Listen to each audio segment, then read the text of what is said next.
but don't let me remind. So how did I, so how did I survive this life I'm living? How did I, so how did I survive this life I'm living? So how did I,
Time is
Am I straight enough to do it, motherfucker?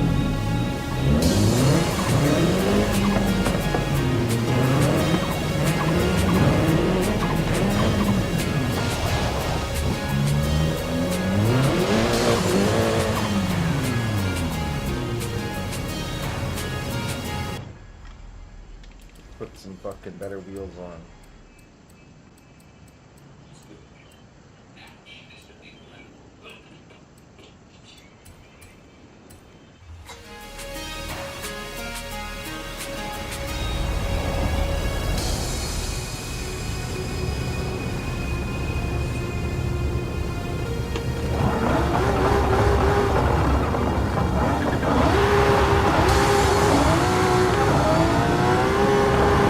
Arcade will begin soon.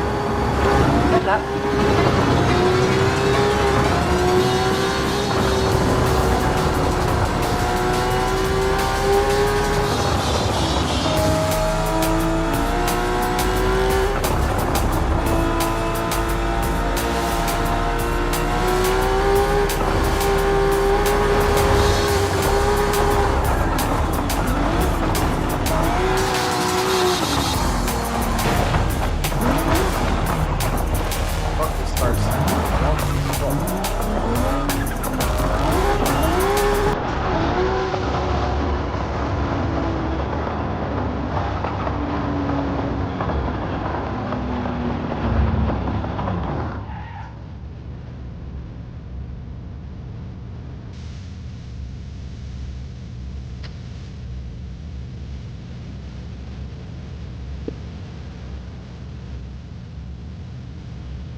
Fucking shitty fucking cars, man. Not fucking with this shit anymore. Only the top of the fucking best of the best.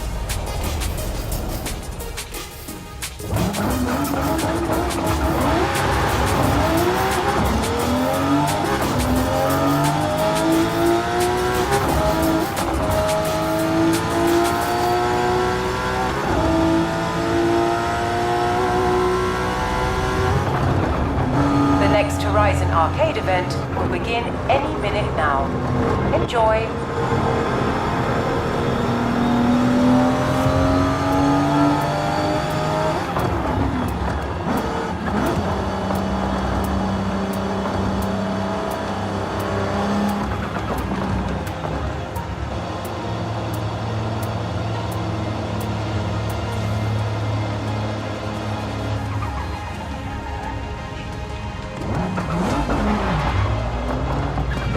Getting warmed up, man.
bullseye those targets. The closer you get to the middle, the more you score.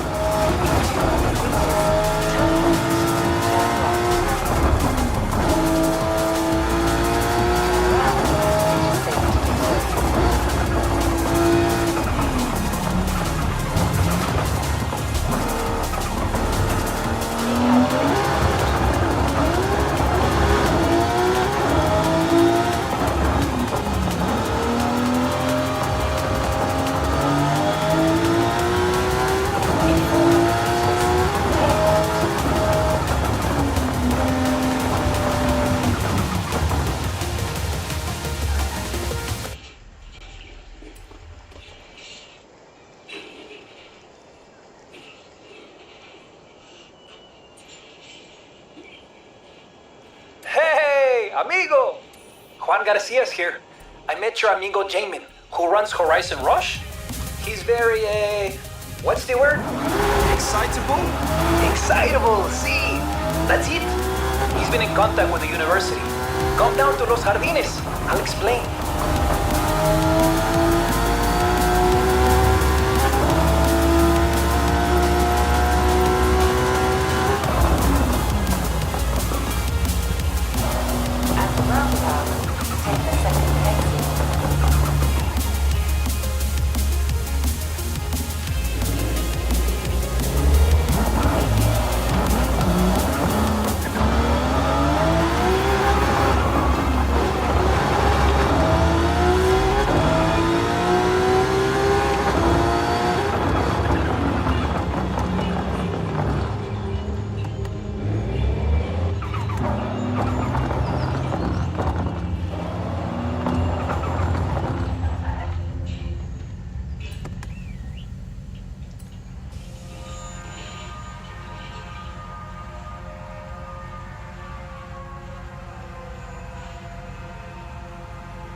Hola.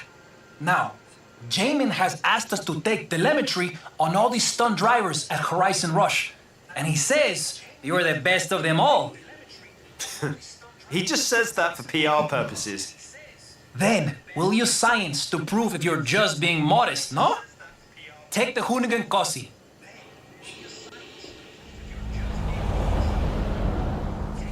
Let's start with a nice, relaxed tour of the region. I won't record telemetry yet. No need to rush. I thought this was Horizon Rush. Ah, you're right, my friend. No plan. Telemetry on and step on it.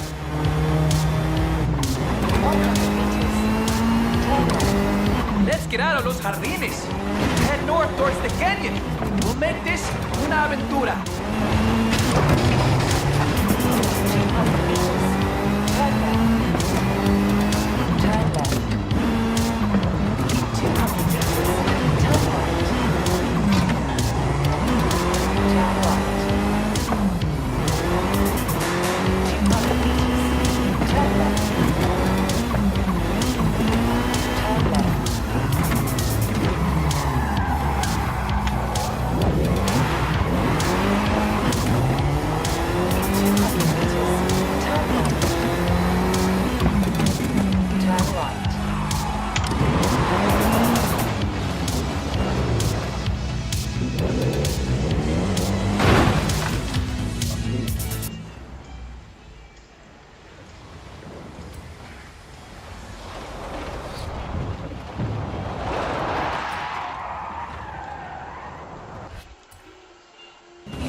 Welcome, Valle de las Ranas.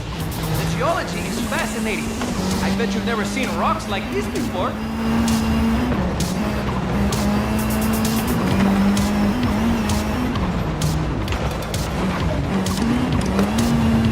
People think they're the best in the game. I fucking Turn left. so fucking loose and wonky.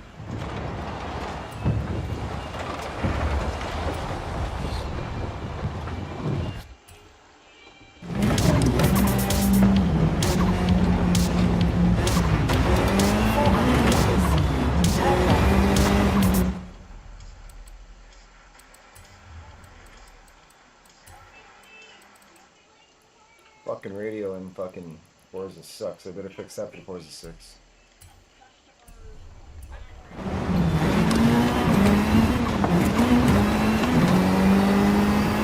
Turn left.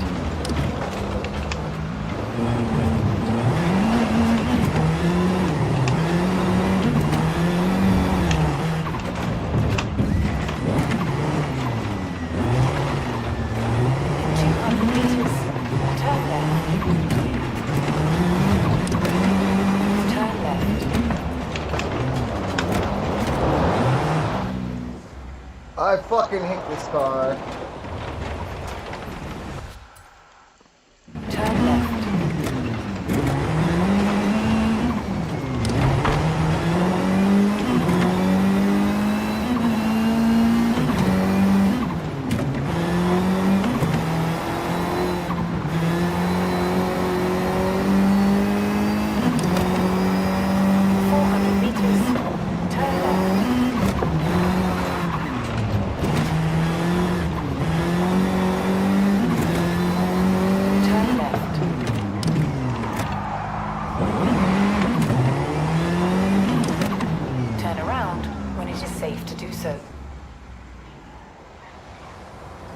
Gotta adjust my map, I'm not seeing that shit.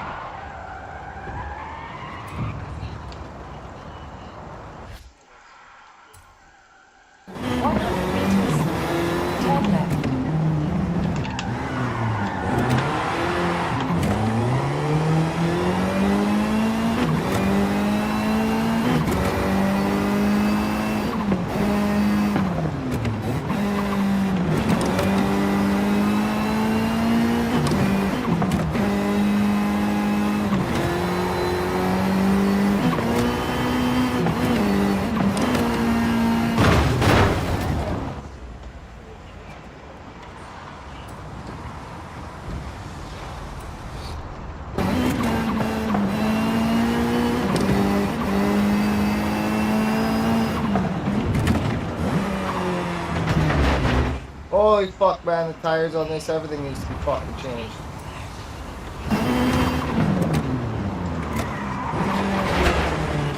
One thing I hate about these story missions, you can't tune the cars.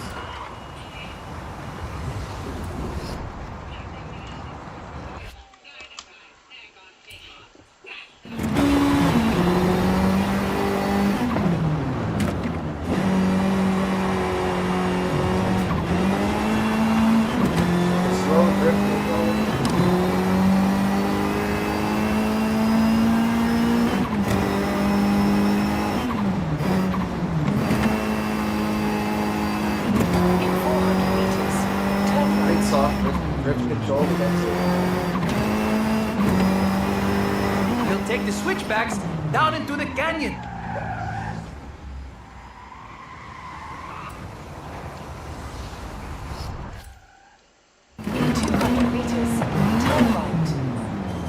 Little fucking rusty it is, though.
Next time, we could take the cable car.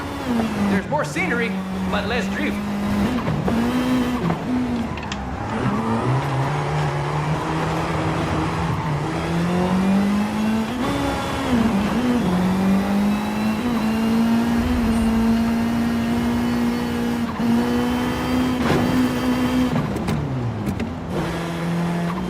See the train tracks?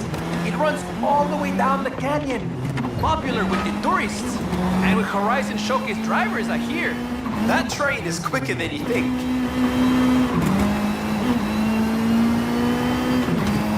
In 400 meters, turn right.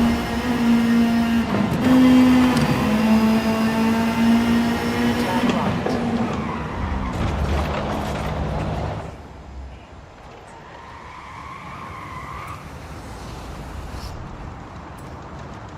In 200 meters, turn right. Turn right.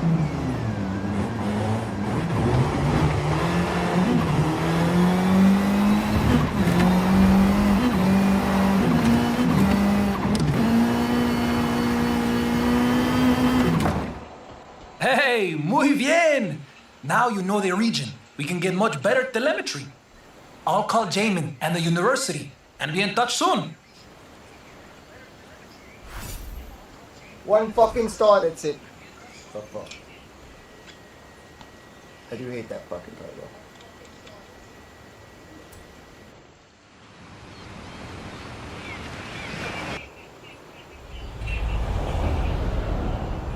Hola, mi amigo. We have our next research.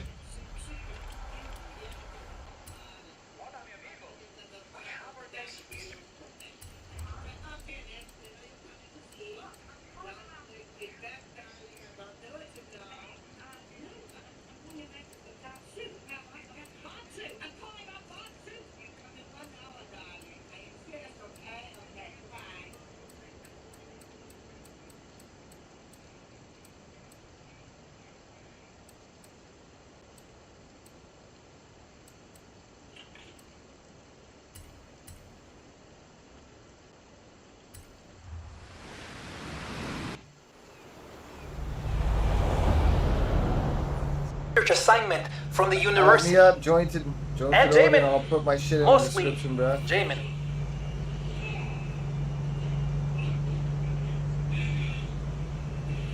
Anybody can join, I don't give a fuck.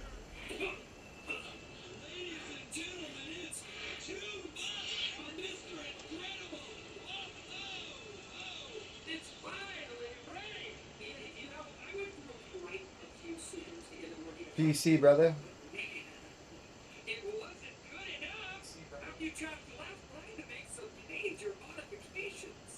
I'm sending my shit right now, or I'm putting it up.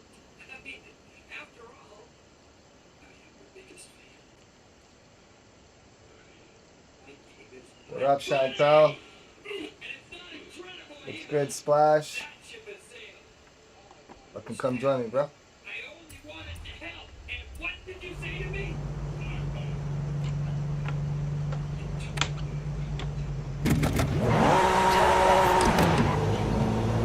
Show me what's up.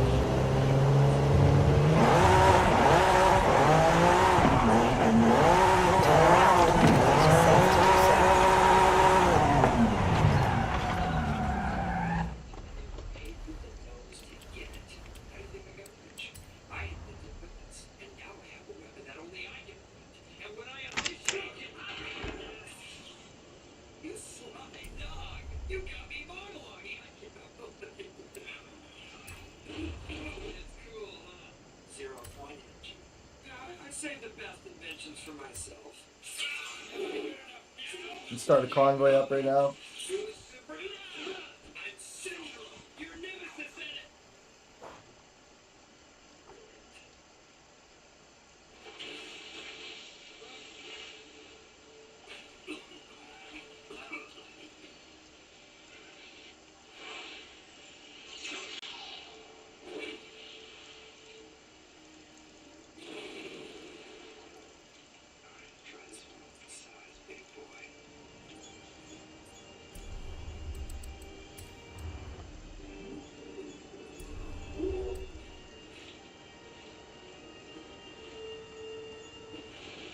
Thanks, bro. starting to finally get my setup finalized and shit looking good.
I seriously need an egg. It's but it's too addicting to walk away from.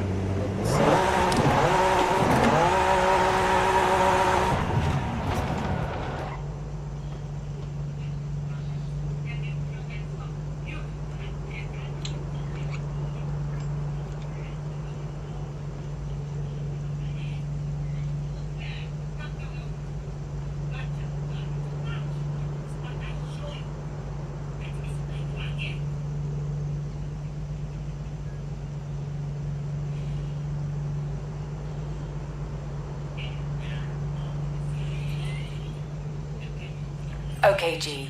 I have plotted your route to a nearby race event.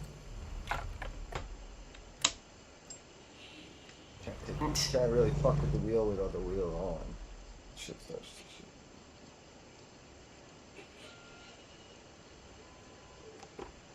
shit.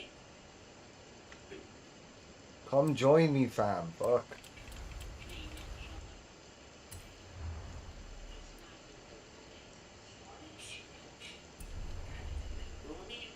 Yo, what's good?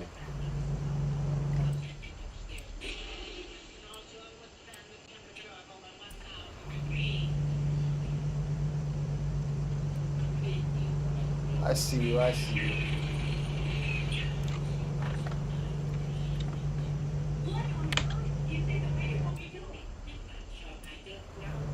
See you coming up on me? Fucking just flying.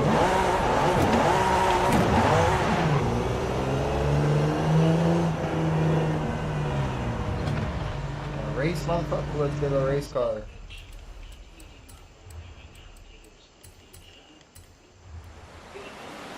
Good guy.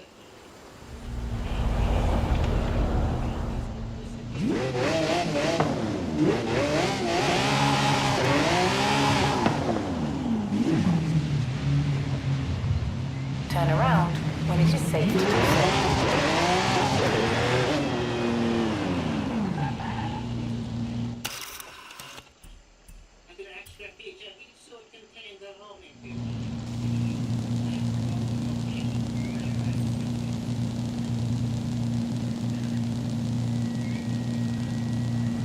Okay, G.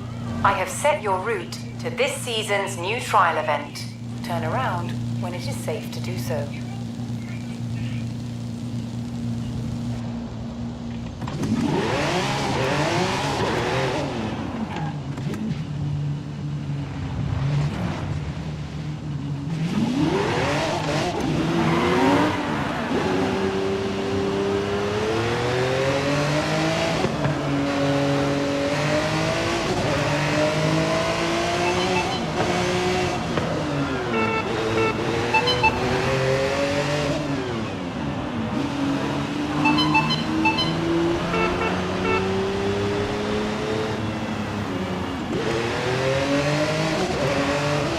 Come on, bro, see what you got.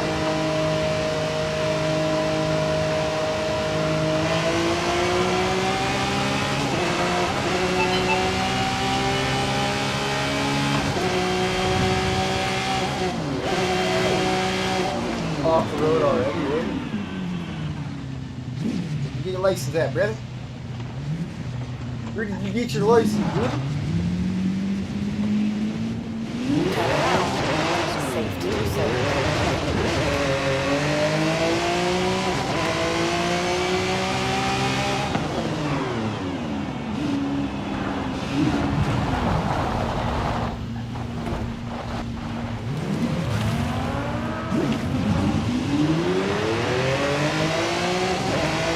Turn around when it is safe to do so. Turn around when it is safe to do so.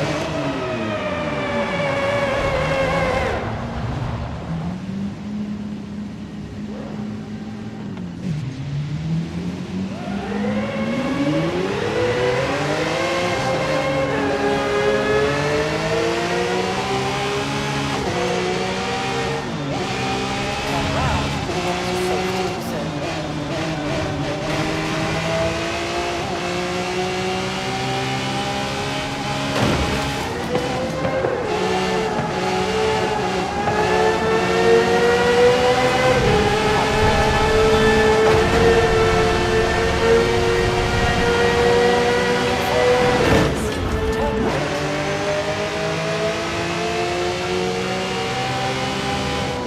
Turn right. Turn around when it is safe to do so. Turn sharp right. Turn around when it is safe to do so.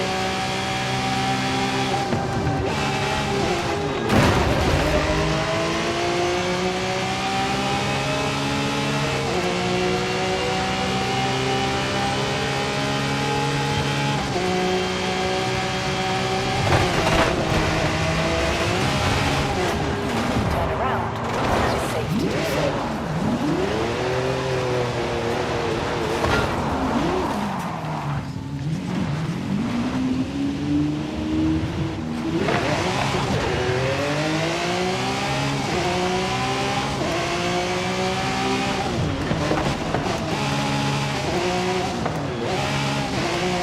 Turn around when it is safe to do so.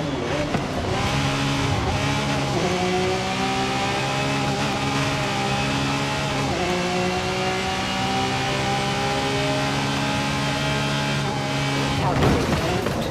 200 meters. Turn right.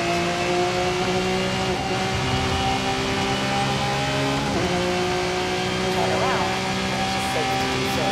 At the roundabout, take the first exit.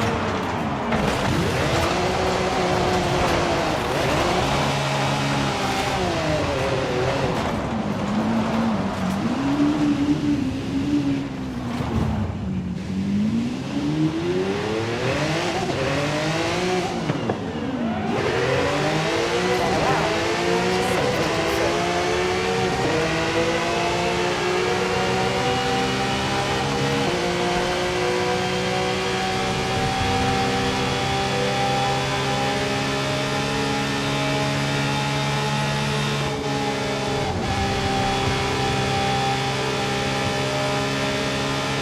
Turn around when it is safe to do so.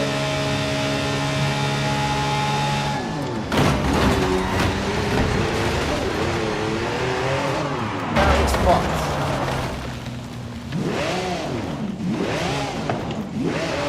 Traffic's not giving me a fucking break. It's just jumping right up in front of me.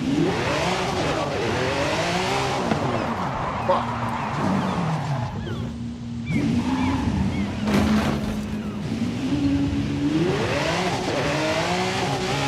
Turn around when it is safe to do so.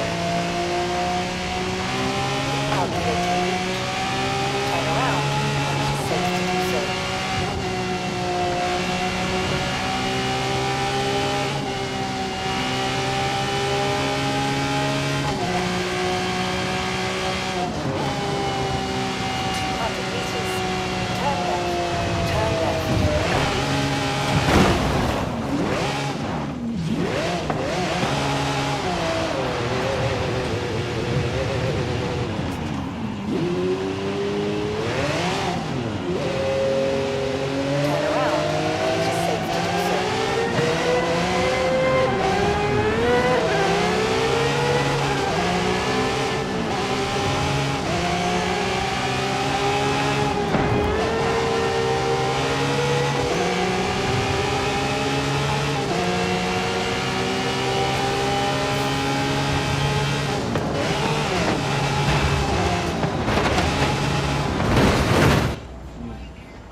accept new chat requests.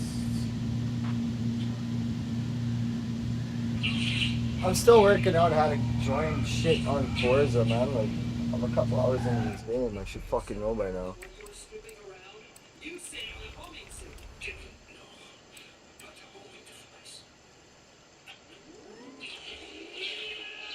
And I wonder if you gotta send it to me through Xbox Live or...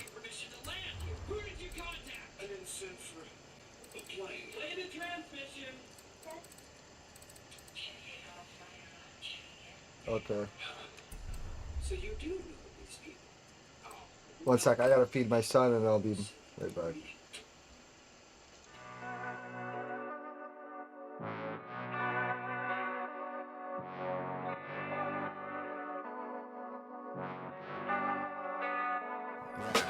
How did I survive this life that I'm living? Had drugs in the kitchen when food was the mission. Had I known what I know today, would I still would've did it? Probably little different. See, Davey was snitching, I didn't see it and I missed it. Chris was all in the mix and protecting my neck tradition. I grew up all in aggression, the 90s was like a depression. Thousands to climb, it got hotter, fell from the heavenly father. Sometimes I felt like a martyr, but then I grew and got smarter. Plus I got a son that's coming up.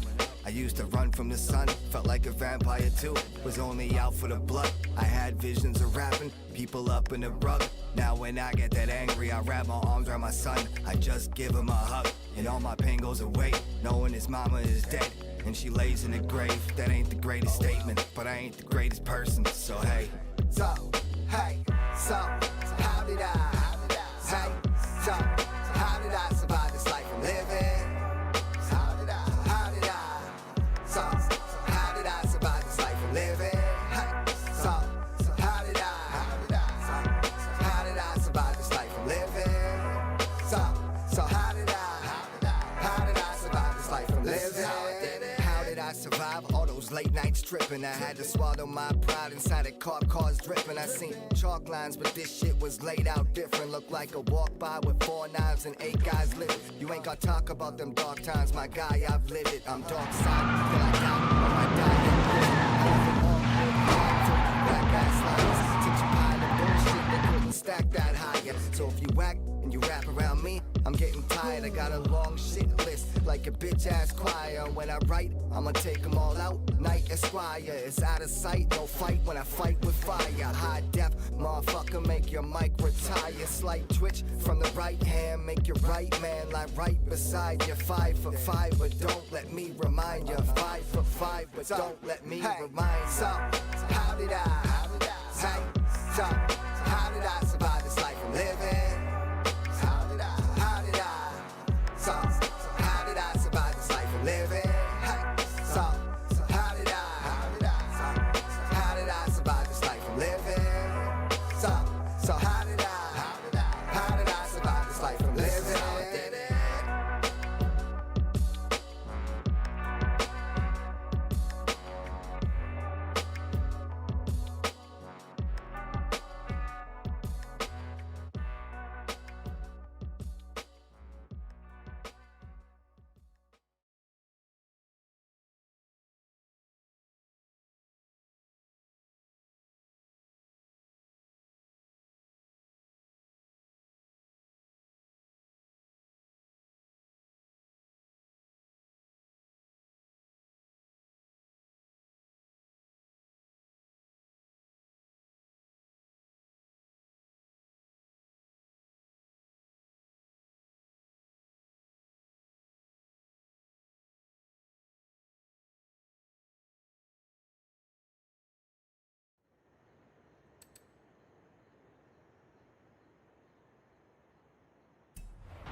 Still figuring it out. Like, I don't know how to fucking use Game Bar. I don't have Xbox Game Pass. I gotta figure this shit out.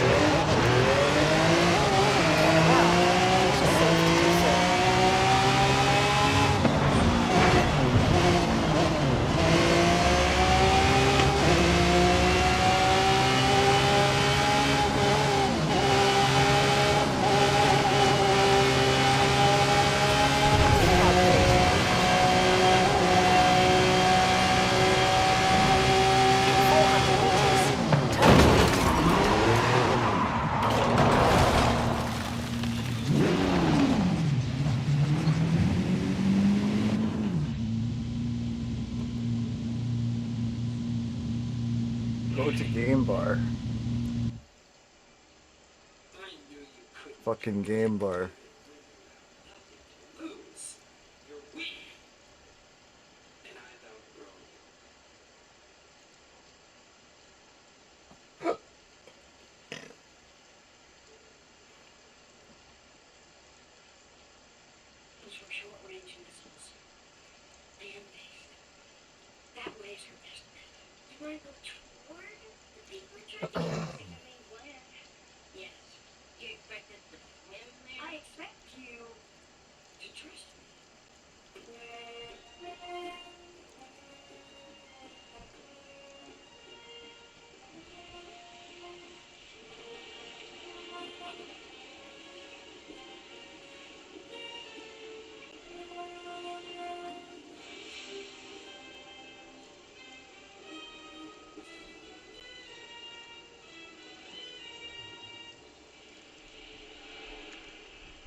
I think I need the Xbox app to even get people in, so I'm trying to figure it out. Just bear with me. Sorry if I don't get it working right away.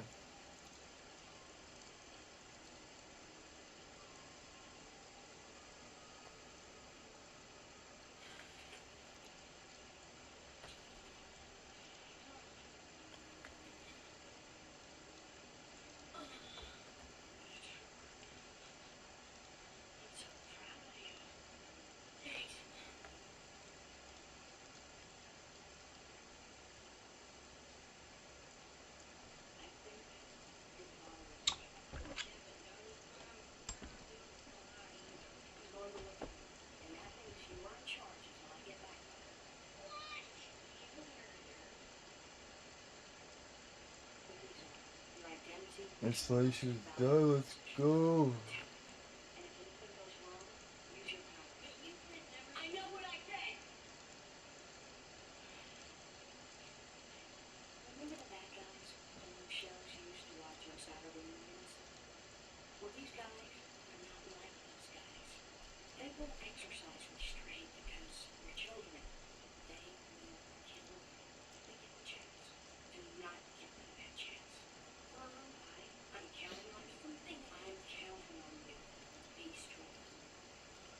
Oh!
Forza Horizon 5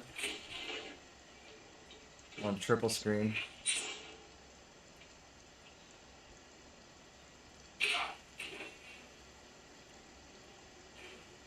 With a full G29 quick release racing mod. Rocker in the chair.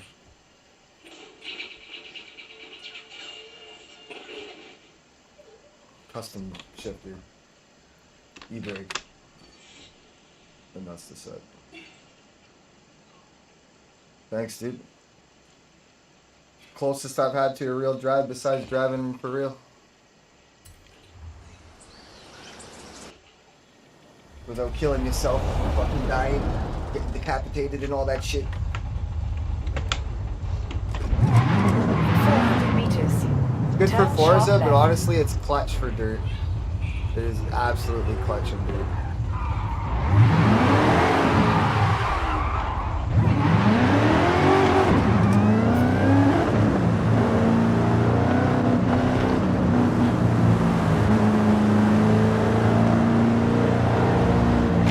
Everybody in fucking Forza can't drive. I try to fucking Turn ride. around when I it just is fucking safe ride, to do man. so.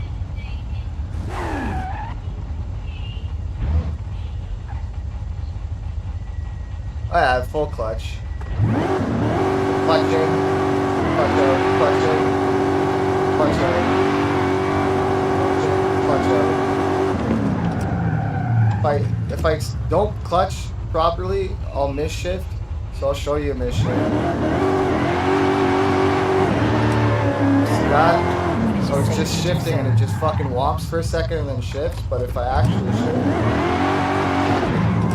it shifts right into here.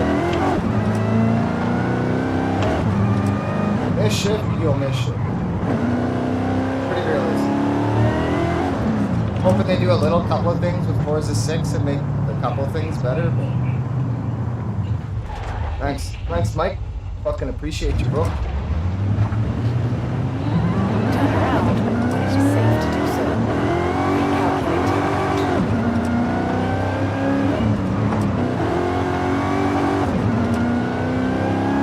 The wheel and setup's probably like $300-400. Monitors are about $900, and my computer's about $5,000. But it's got a 5070, so it's all cheap.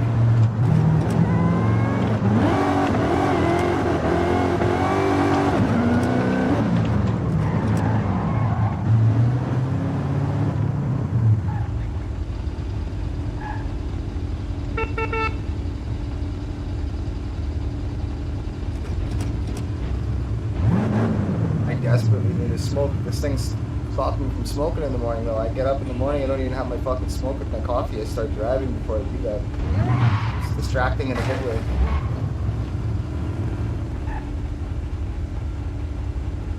What's up, my buddy?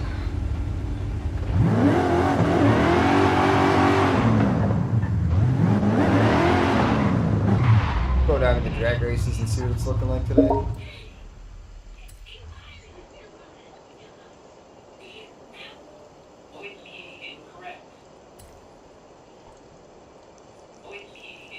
Meet up at the fucking racetrack, boys.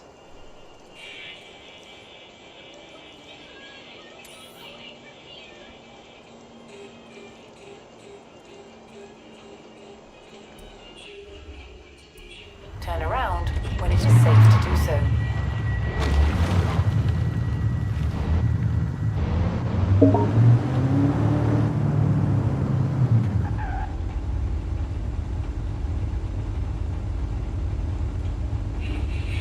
Yeah, well, you do race random people. People will challenge you randomly when you're driving. Oh shit, what up, Splash? Fucking follow me, bro. Let's go for a fucking rip.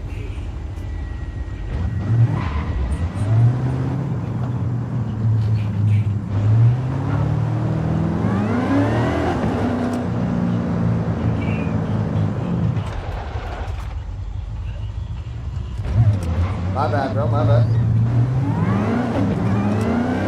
Gotta set up the fucking proximity mic. Like, there's a proximity mic you can set up before, so just haven't done it. I don't usually run headphones because it gets annoying, but like, who the fuck drives with headphones on, right?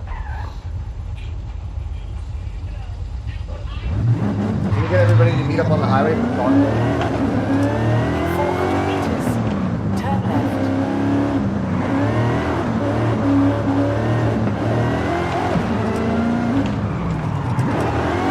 Turn left.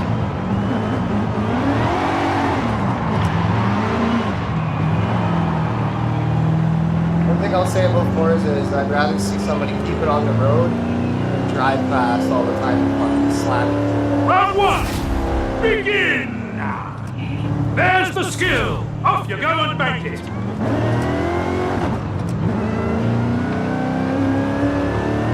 Turn sharp left. Recalculating route. 100 meters, turn sharp left. In 200 meters, turn sharp left. In 400 meters, turn sharp left. Turn sharp left. In 400 meters, turn sharp left. Somebody's up here cruising hard. Turn sharp left. In 100 meters, turn sharp left. In 400 meters, turn sharp left. Who's first? It's good though.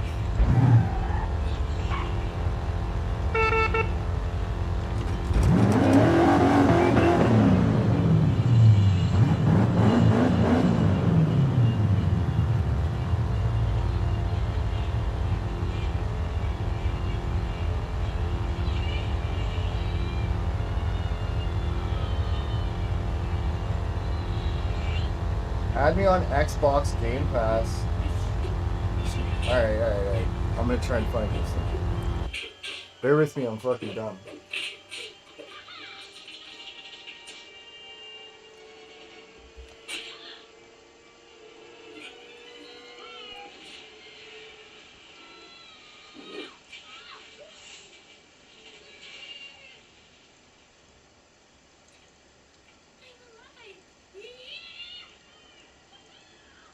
Where do I accept it?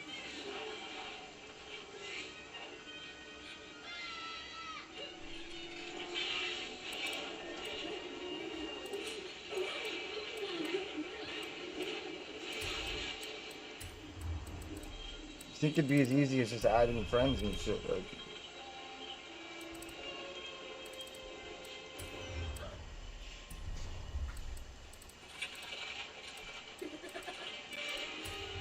friends and players.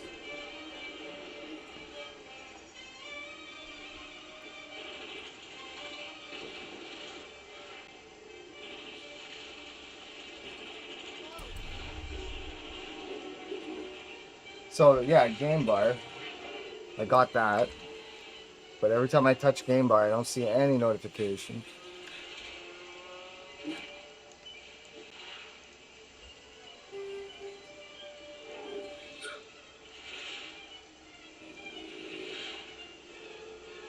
Oh shit, I see you. I got you now. Should have told you I was fired. I get it. But I didn't want you to worry. And now we're running for our lives through some godforsaken jungle? You should probably pick a fight, but I'm still just happy you're alive. Let's go, bro.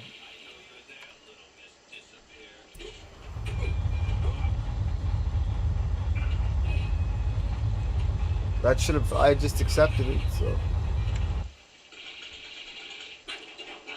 Not used to adding people on PC, bro.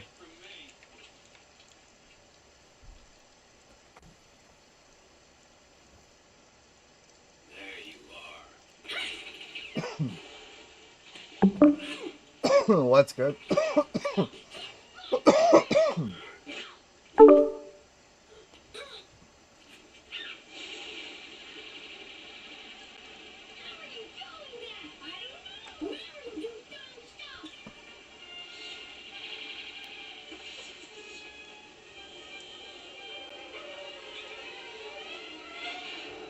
Yeah, we should be fucking added up now, man.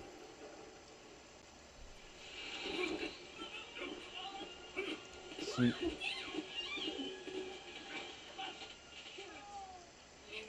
Oh, you're all right. Fucking sick, mate. I already know it's working. I don't know how you joined me and shit, but...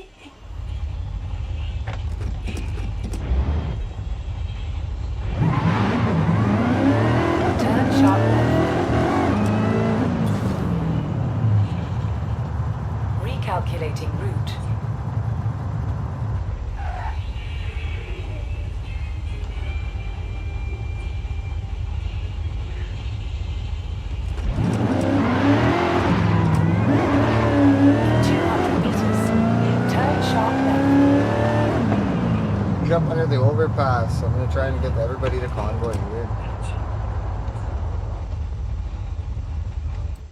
Elastigirl?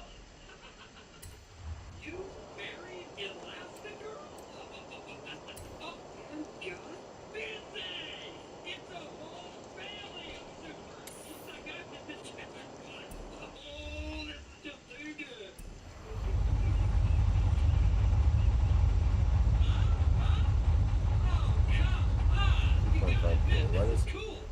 One thing about triple screens is your map gets all fucked up.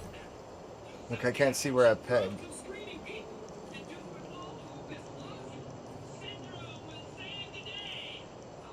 I can't even see where I am relative to the map. Like I gotta look there. Real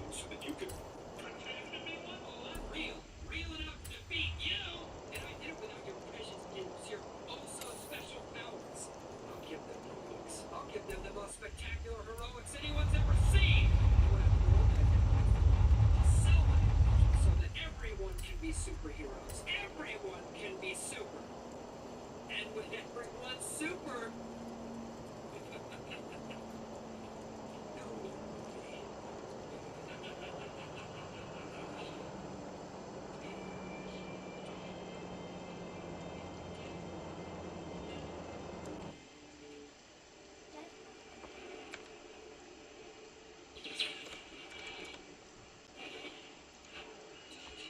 Alright, so if I click you, be able to click the invite.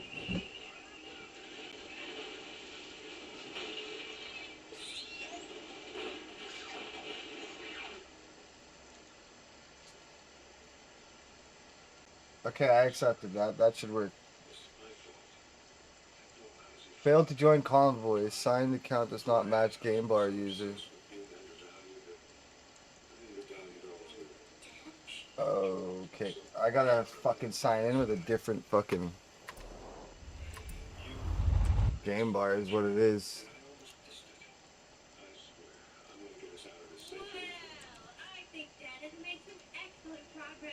I gotta fix this. Hold up.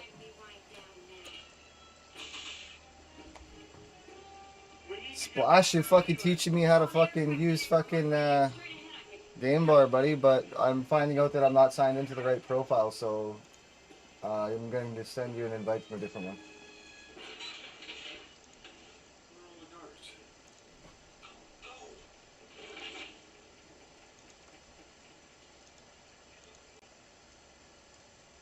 How the fuck do you log out?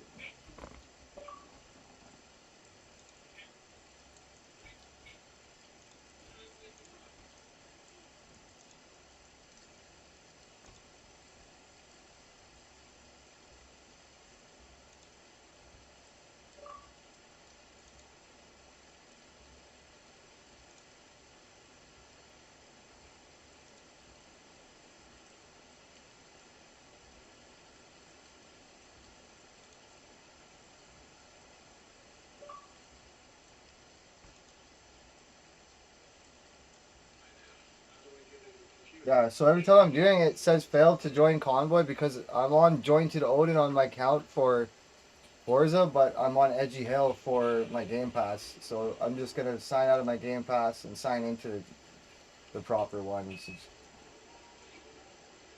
I gotta figure this out. Sign out. Sign in.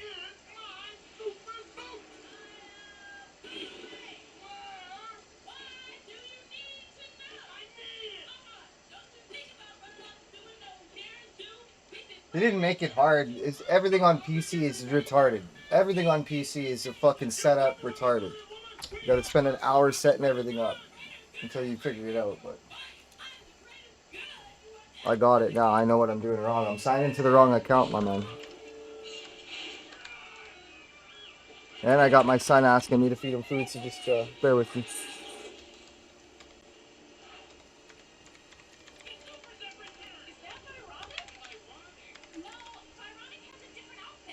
No, I'm a new superhero. I'm Spingo! Alright, stand back.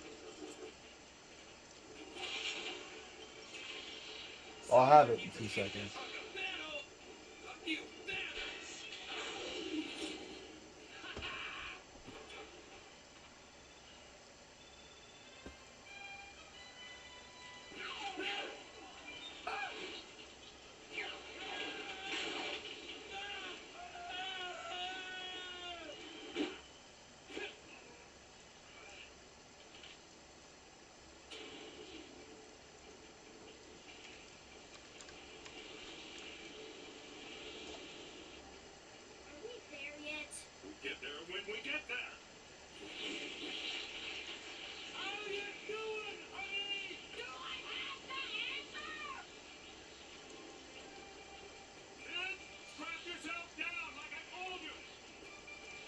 It's fixed.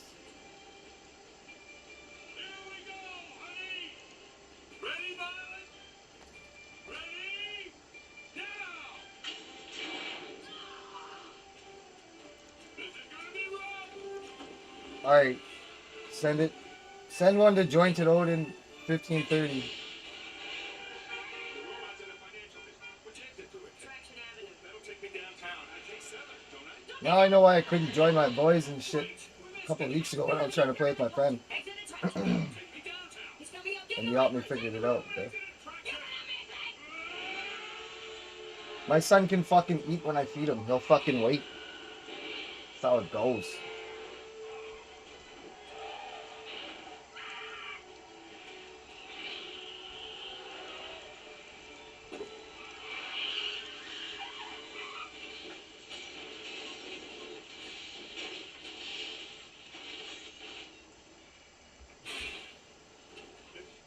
Is everybody okay back there?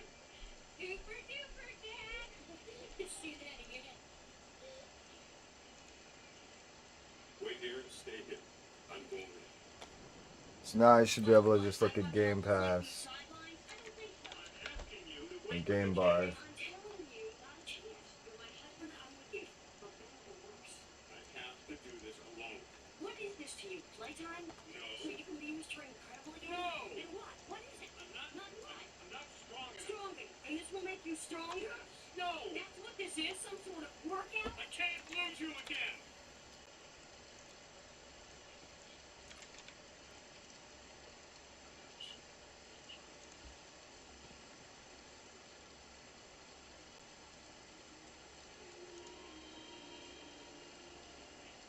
If we work together, we won't have to be. We're superheroes. Yeah, buddy, wait. I'm trying to figure something out.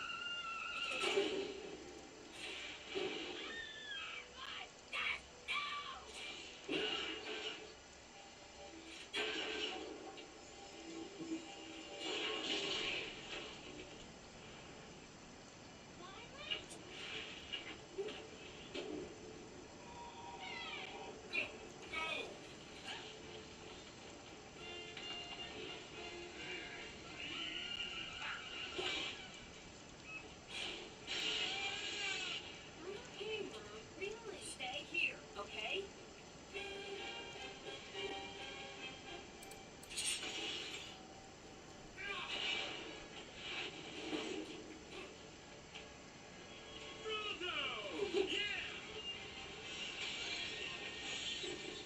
Bob!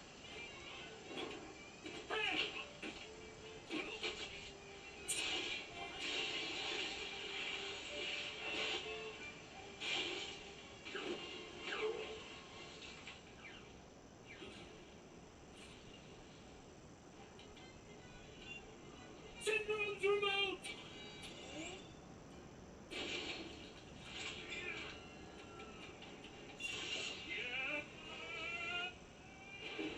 Your remote controls the robot!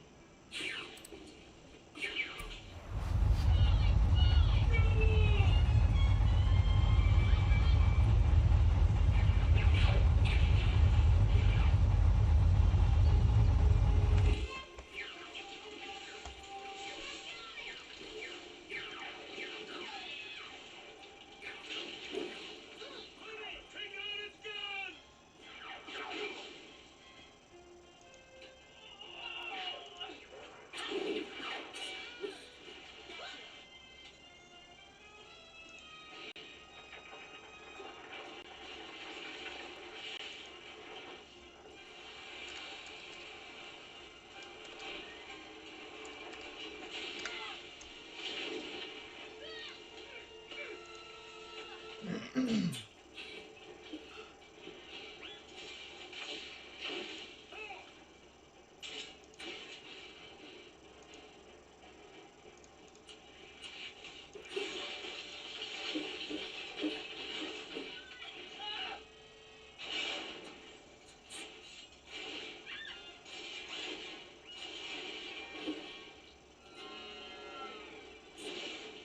Mom, I've got it. I've got the remote.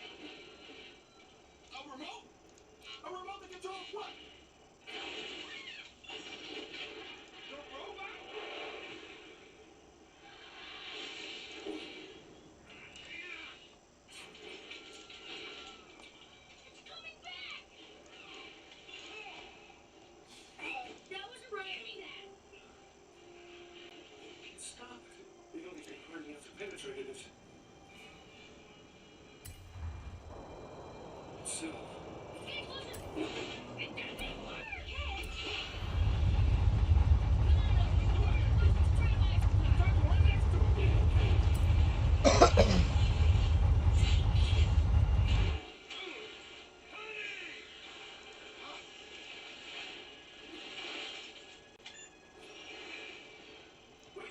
Press that button again! No! The other one! The first one! First button! Got it! It's getting closer! Look out! Get out of here, kid! Find a safe spot! We're not going anywhere! Press the button! Not yet! What are you waiting for? I'll close the target! You got one shot! Everybody down!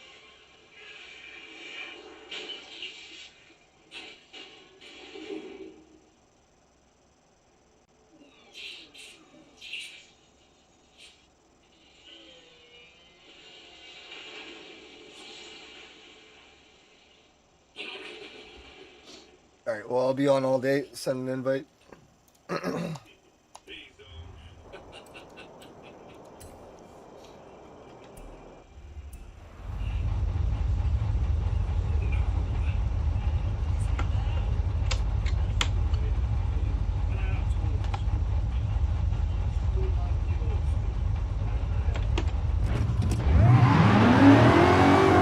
Recalculating route. In 200 meters. Frozen all of Syndrome's assets. If he even sneezes, we'll be there with a hanky and a pair of handcuffs. People of this country are indebted to you. Does it? The politicians should.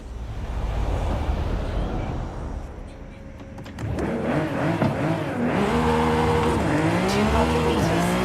Turn sharp left. Turn sharp left. Recalculating route. 100 meters.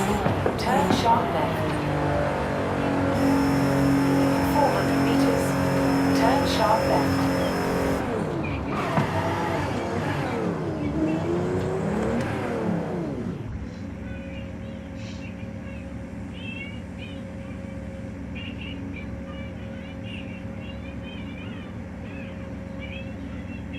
Those guys are trying to kill us! That's the best vacation ever!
Send invite. I'll check my Game Pass. Game bar, whatever the fuck.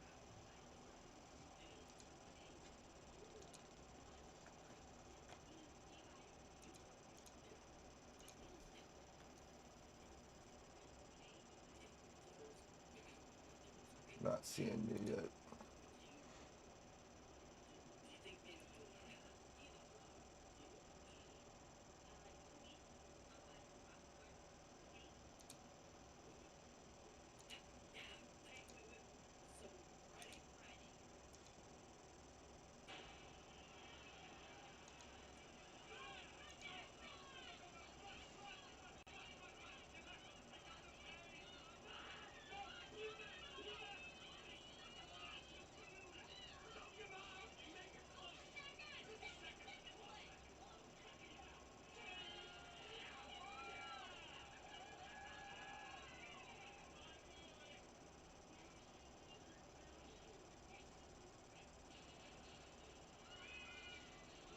$15.30, sorry, fuck. For some reason I'm not getting your invite.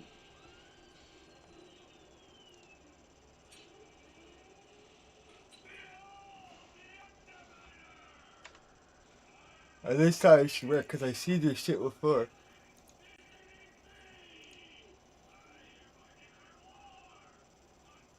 I'm just gonna try adding you.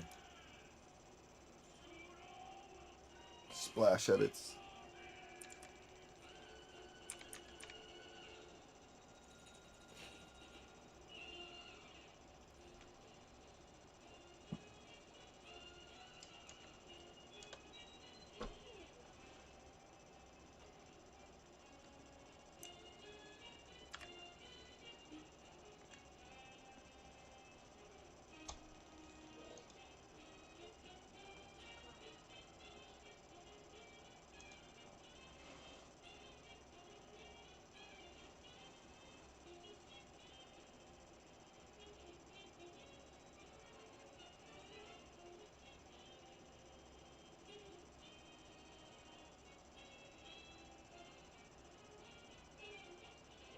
Yeah, bro, I'll play with anybody. Just fucking add jointed Odin 1530, man.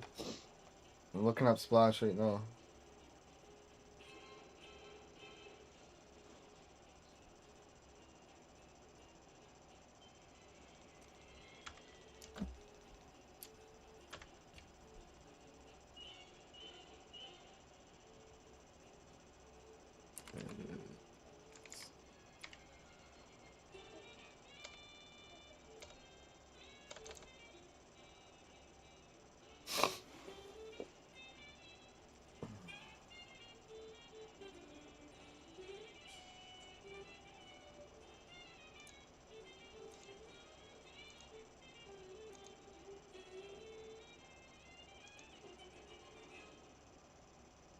That's fucked if you sent it, because I don't have shit.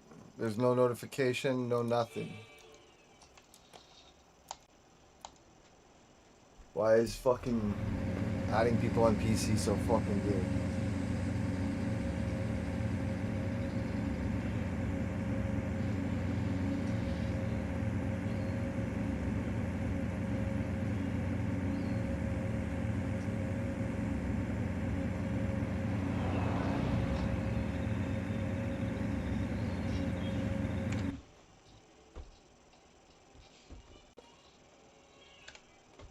God, I wish I played on Xbox just because it's fucking easier to add people. Easier to do shit.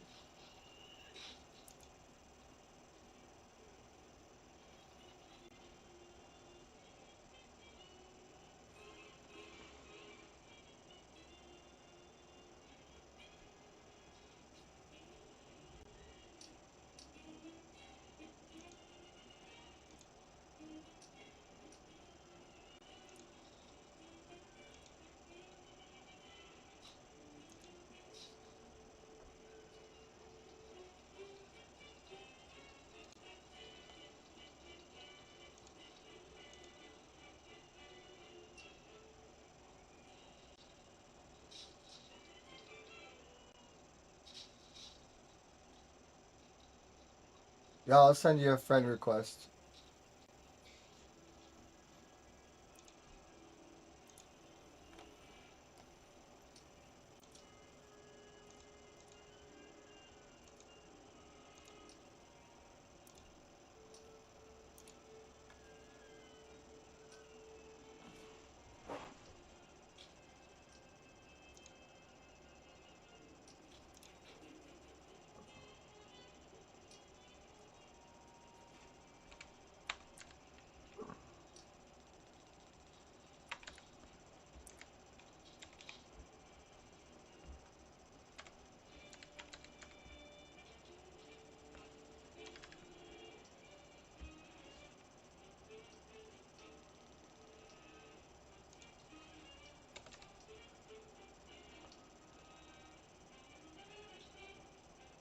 Yeah, none of you guys are popping up. I think it's because there's something wrong with fucking.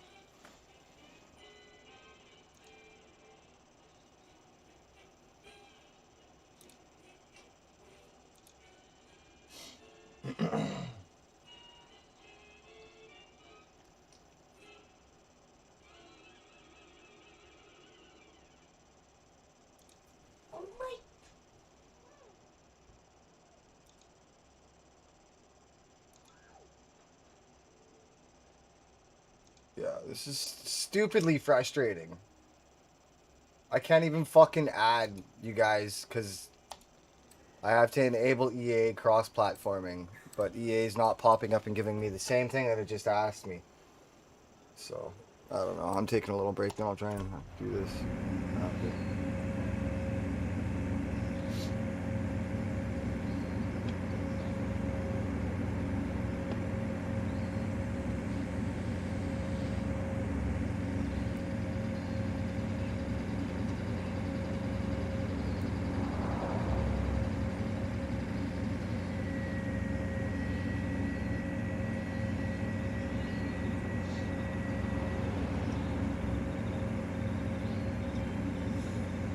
Yeah, I gotta connect to EA now. Like, fucking retard.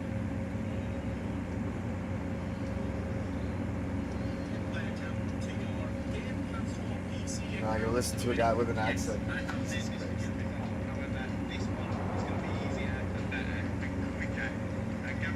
Fucking get to it then, bud.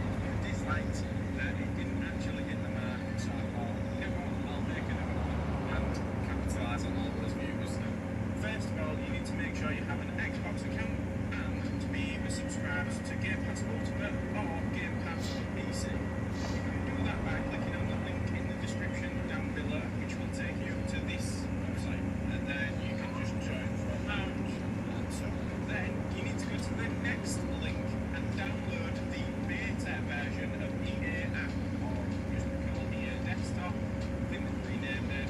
Download that. The link again is in the description down below. First of all, you want to log in.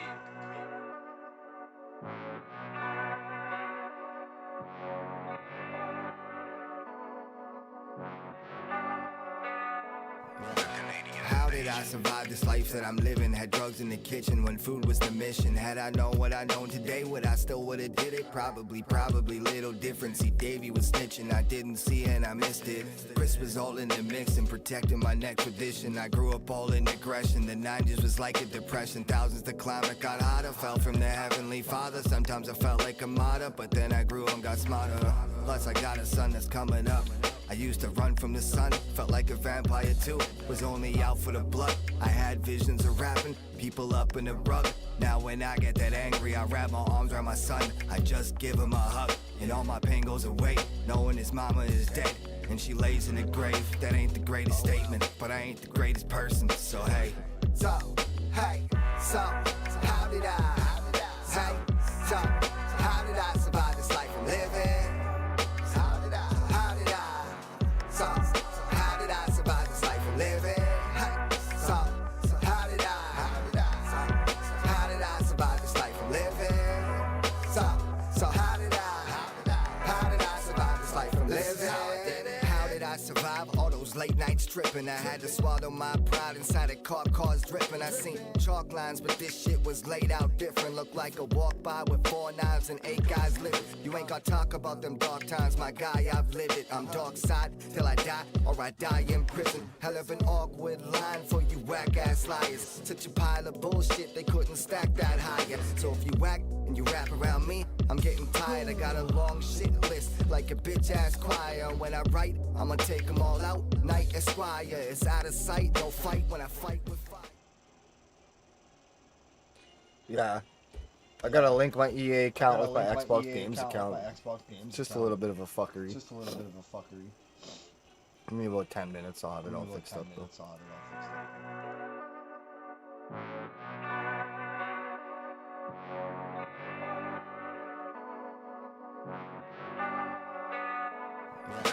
How did I survive this life that I'm living? Had drugs in the kitchen when food was the mission. Had I known what I know today, would I still would've did it? Probably, little different. See, Davey was snitching, I didn't see it and I missed it. Chris was all in the mix and protecting my neck tradition. I grew up all in aggression, the 90s was like a depression. Thousands to climb, it got hotter, fell from the heavenly father. Sometimes I felt like a martyr, but then I grew and got smarter.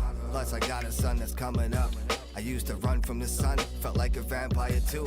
Was only out for the blood. I had visions of rapping, people up in the rug. Now when I get that angry, I wrap my arms around my son. I just give him a hug, and all my pain goes away, knowing his mama is dead and she lays in the grave. That ain't the greatest statement, but I ain't the greatest person. So hey, so how did I? Hey, so how did I survive this life I'm living? How did I? So how did I survive this life I'm living? Hey, so how did I? How did I survive this life I'm living? So how did I survive this life I'm living? How did I survive all those late nights tripping? I had to swallow my pride inside a cop cars dripping. I seen chalk lines, but this shit was laid out different. Looked like a walk by with 4 knives and 8 guys living. You ain't gonna talk about them dark times, my guy, I've lived it. I'm dark side till I die, or I die in prison. Hell of an awkward line for you whack ass liars. Such a pile of bullshit, they couldn't stack that higher. So if you whack and you rap around me, I'm getting tired. I got a long shit list like a bitch ass choir. When I write, I'ma take them all out. Night Esquire, it's out of sight, no fight when I fight with fire. High def, motherfucker, make your mic retire. Slight twitch from the right hand, make your right man lie right beside you. 5 for 5, but don't let me remind you. 5 for 5, but don't let me remind you. So how did I? Hey, so how did I survive this life I'm living? How did I? So how did I survive this life I'm living? Hey, so how did I? How did I survive this life I'm living? So how did I? How did I survive this life I'm living?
XP or XS. XP or XS. Don't need an echo on my voice. PLSH. PLSH.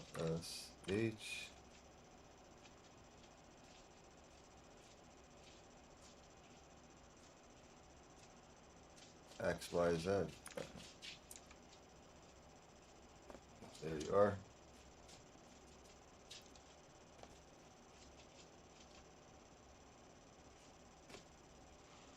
Any requests, Mike?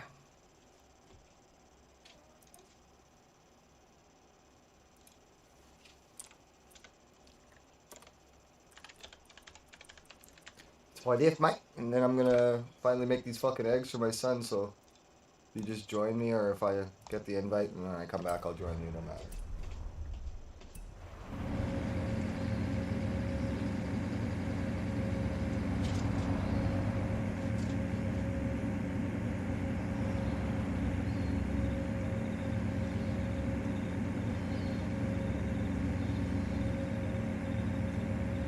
And I'll be live all day, so I won't be showing the gun.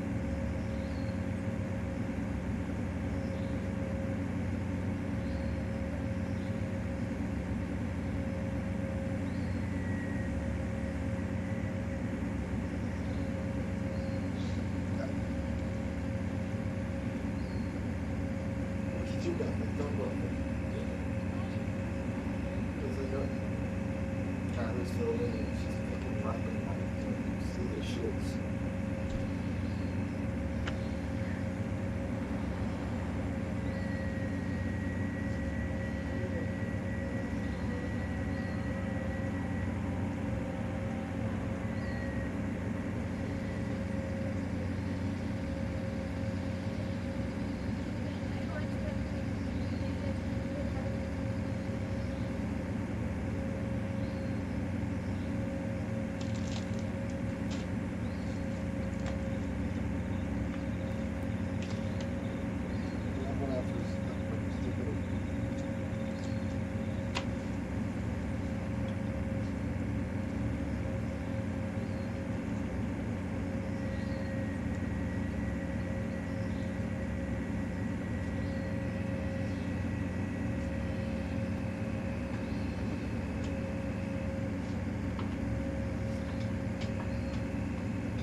I take DVD out with DVD back.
Google.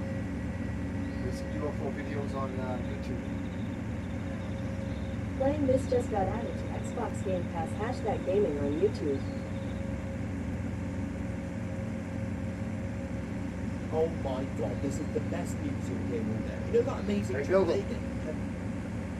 One of my favorites on Spotify. Got it. Here's Spotify.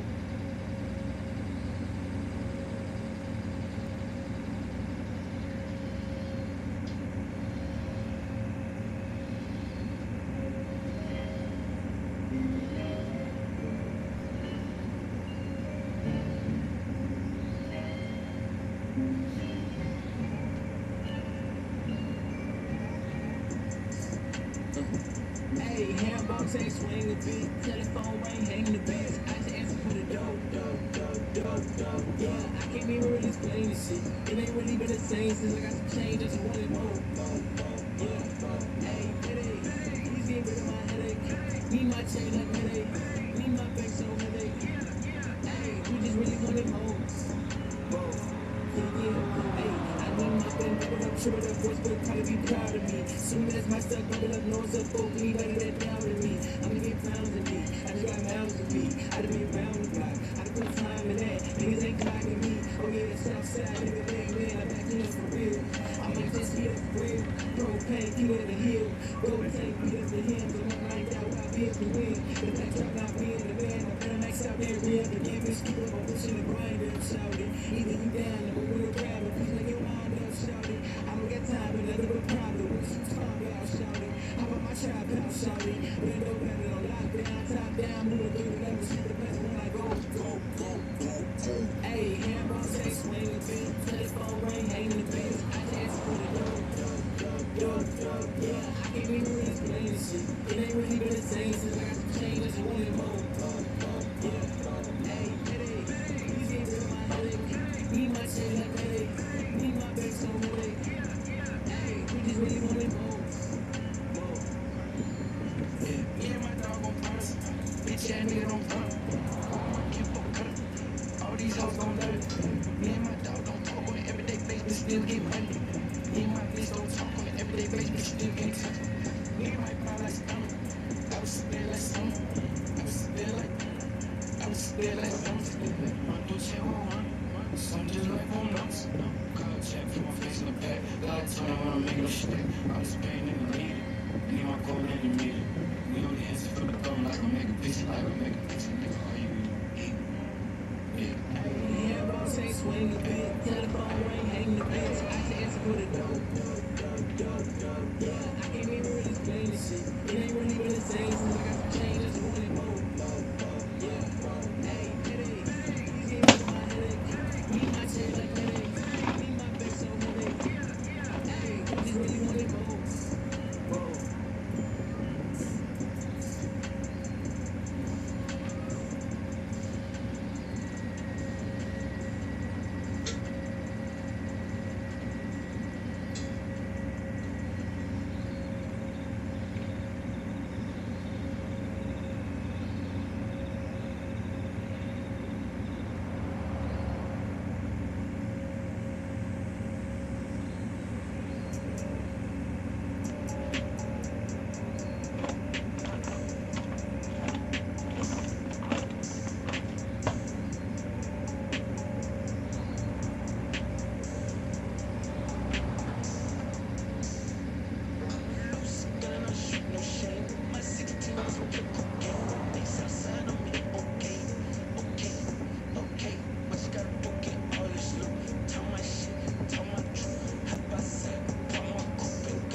Google. Go to max volume. The way bloods up in my lungs, but that in your truck is hitting like loose these days. Us these days, what she say? Fuck Lazay. Okay. Let the dogs out. Dog, turn the rap game to the fallout. Cheat on my bitch in the doghouse. My rolling presidential from the White House. White House, blackout. I'm lit every day, come find out. I'm a big wave, don't wipe out. Don't suck, white bitch, sign out. Okay. Bubblegum, in a bitch. How many bitches do you get? Her, she can't get no kiss. I'm a top dog, hard with a slim mic pick. Walk out the crib, outfit on our shit. We'll put a switch if I ain't there by 6. Even DJs ain't spinning like this. Got it out the mud, bitch, I'm a crawfish. Loose gun, I shoot no shame. My 16 was pure cocaine. Face outside on me, okay. What you gotta do, get all this loot. Tell my shit, tell my truth. Hop outside, pop my coupe, ain't got no coupe, pop my. Hey Google, play next song.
Yeah, I'm going.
While I'm driving, and I swear it's a show that I'm right. I was stripping, you was stripping, loaded value. Then my bitch beat me up while I'm driving, and I swear it's a show. Look at Joe Rogan podcast on Spotify. That podcast isn't available on this device for kids or for adults that haven't set Hey, up voice Google. match.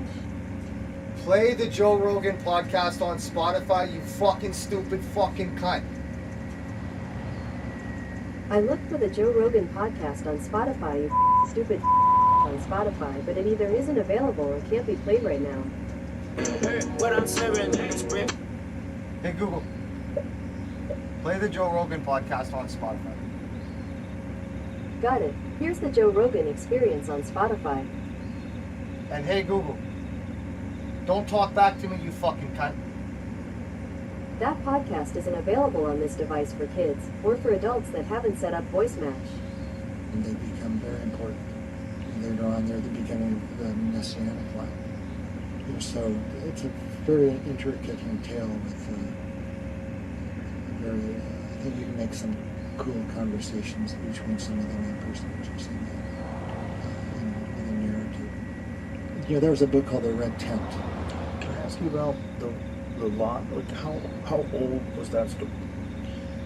That must be, well, it's an explanation of Sodom and Gomorrah, which is the, you know, around the Dead Sea.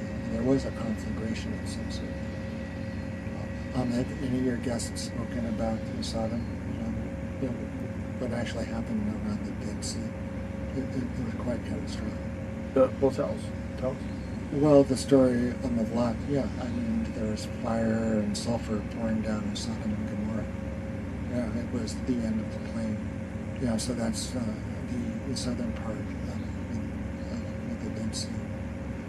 You know, it is a Dead Sea because it was high salt concentrations. It was kind of closed off from the coast. Yeah, so it's at least a description of what took place. What do you think it's describing? Well, I mean, you know, my perspective is it actually happened. Yeah, people think a volcano, some kind of volcanic activity. It totally sounds like a volcano, right? I mean, we know that there's been a bunch of those that almost wiped people out entirely at certain points. The Toba volcano, you know, that one? No. It got down to, I think we've looked this up before, but I want to say they think we might have gotten down to just a few thousand people. On the whole planet? Like 70,000 years ago. 70,000 years ago, there was a massive supervolcano that went off, and it, you know, plunged the Earth probably into nuclear winter.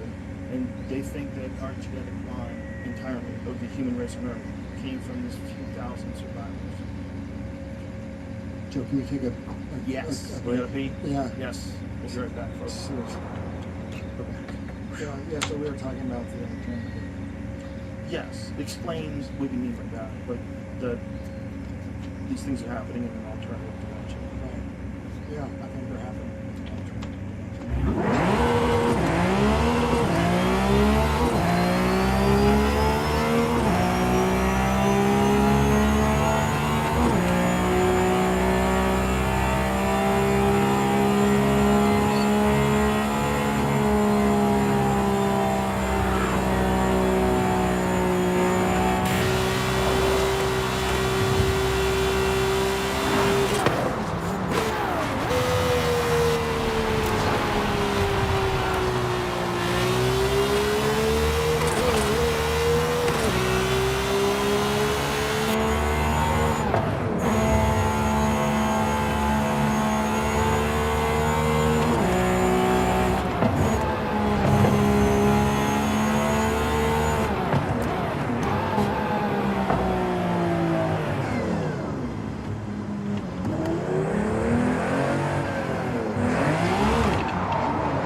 So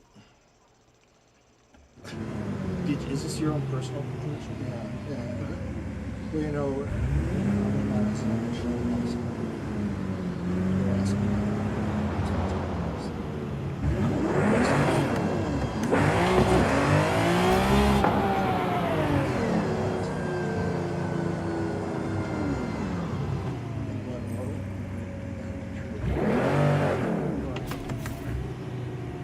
I feel like I've always believed that they were trying to record something. I just didn't always trust the human beings.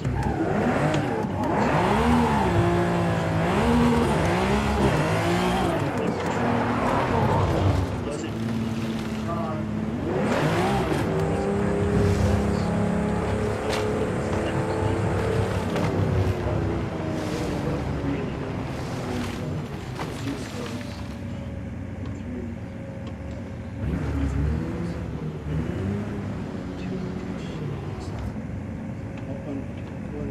one pair. Well, yeah, well, cows are feeding them, animals eat other animals. The whole thing's nuts. You need a lot more rabbits. You need so many animals to keep just the lions alive. right. It doesn't make any sense. How's he getting them all from all over the world in a stupid boat? Yeah. There's so many things that are wrong. Yeah. But the story of him being told that some shit is about to go down, and you probably should, find some way to restart your version of civilization somewhere.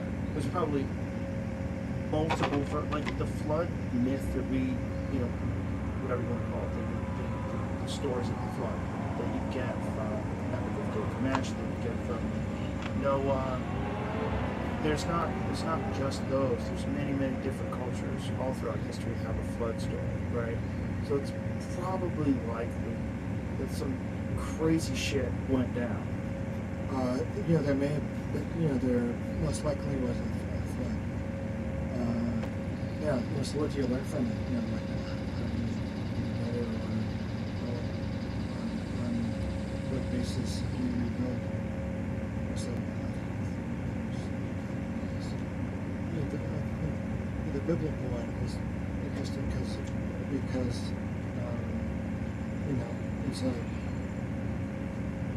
it's lineage from Adam to Noah. Right.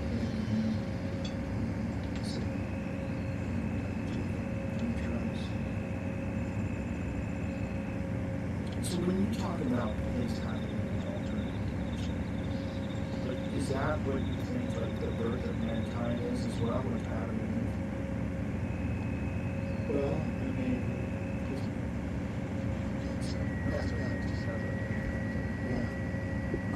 well, the creation story. Man was created in 163. Right. Along with Moses. It's a cool story. It's the stages.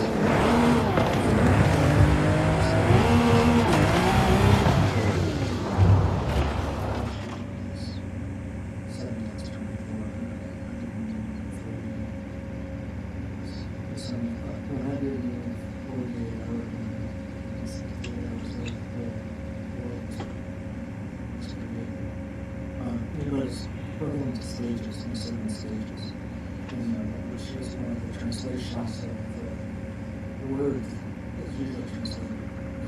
But it can also mean stage, so it means either day or 3 times stage. So that's the answer that makes sense to me about the 7 days. So, creation. So, man was created on the 6th day, and then especially in Garden. The stories themselves are just, they're written down.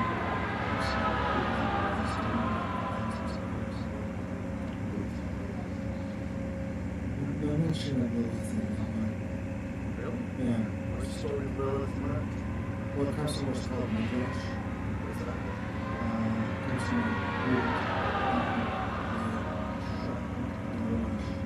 It means to expand. Yeah, so what happened after Adam and Eve sinned, and they have sex again, and they do have it in the certain stories, and then there's a third son, Jake, who his parents is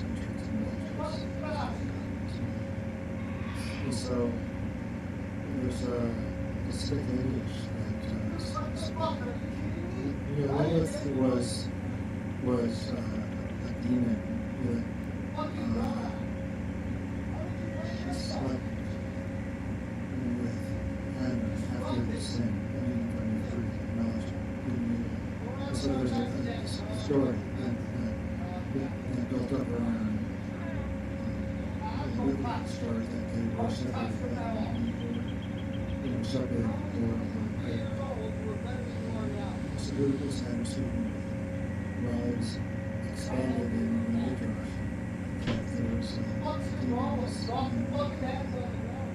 slept with them. And then reconciled. Yeah, so Lilith she doesn't appear in the text of the Hebrew as such. And so, there's all mythology that's run around that as well. Well, isn't there some festival, some music festival called the That's not bad.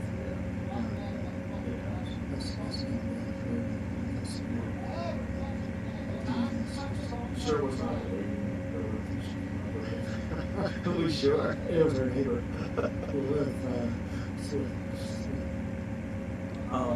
So, what was the reason why the Book of Enoch? So it was not included in all the versions of the Bible by a decision of kind of. There's a few rabbis, right? Well, the canon that we were talking about, there's 22 books in the Bible. Right. Yeah. There's certain versions of it, but they found with the Dead Sea Scrolls like the Book of Isaiah that are identical, verbatim, which is really amazing, right? And those are Aramaic translations. But the Book of Enoch was a part of all that, the stuff they found in Qumran too, right? I'm just not, well, I tried learning about the Book of Enoch. Yeah. There's only an Ethiopic version. Yes. Yeah. Well, have you looked into the Book of Enoch? Yeah, well, I told you I've been listening to it online. But Ethiopia is a fascinating place. Yeah. Right? Because, that's the place where Graham Hancock started getting interested in the possibility that they have the Ark of the Covenant. Right, there's supposed to be a tribe in Ethiopia. And they all get cataracts. And the people that are projecting it, they only live a certain amount of time and then they die. Yeah. But if that's true, if any of that's true, if somehow or another there's people on Earth today that have an Ark of the Covenant, how could you keep that a secret? That's the craziest thing to be even allowed to keep a secret. Yeah, it's one of those things you can't even imagine. Can you imagine they open up a door and there it is, from Raiders of the Lost Ark, melts your face off? Well, it would contain the Ten Commandments. The original Ten Commandments. Well, what do you think these guys are guarding in Ethiopia where they're getting cataracts? Because when Graham describes it, if you're telling me the truth, and I think you are, you never lied to me yet. If you tell me the truth, these people that are guarding this place that supposedly has the Ark of the Covenant are all getting radiation sickness? Yeah. Well, the Ark is hidden, and that's what is said in the Hebrew Bible. So, just don't know. At least according to the Hebrew Bible, stuff hasn't been discovered yet. So it might be. It's just a crazy story. Because if it is true, if this one church has the Ark of the Covenant, guys, let's look at it. Yeah. I hope they got it right. Yeah, we should definitely make sure someone doesn't steal it. Yeah. Well, the Ten Commandments, that's something in the public schools now. Yeah, I had a guy, James Kelly, who's a very staunch Christian and thinks it's killing like because you're indoctrinating children. It's like a way to drive them away from Christianity. We're forcing it on them. It's like we shouldn't do it that way, and certainly not do it in a way where you're only going to have the Ten Commandments, and you're not going to have anything about Buddhism, you're not going to have anything about Islam, you're not going to have anything about Baptism, fill the blank. Mormons, fill the blank. Scientologists. You have to have everything. You have to just keep going forever and ever and ever. And then splinter groups. Yes. So he's got a good idea. I mean, I think he's right. I think they should stop doing that. If you want to teach it in a classroom, in some class, well, that's great.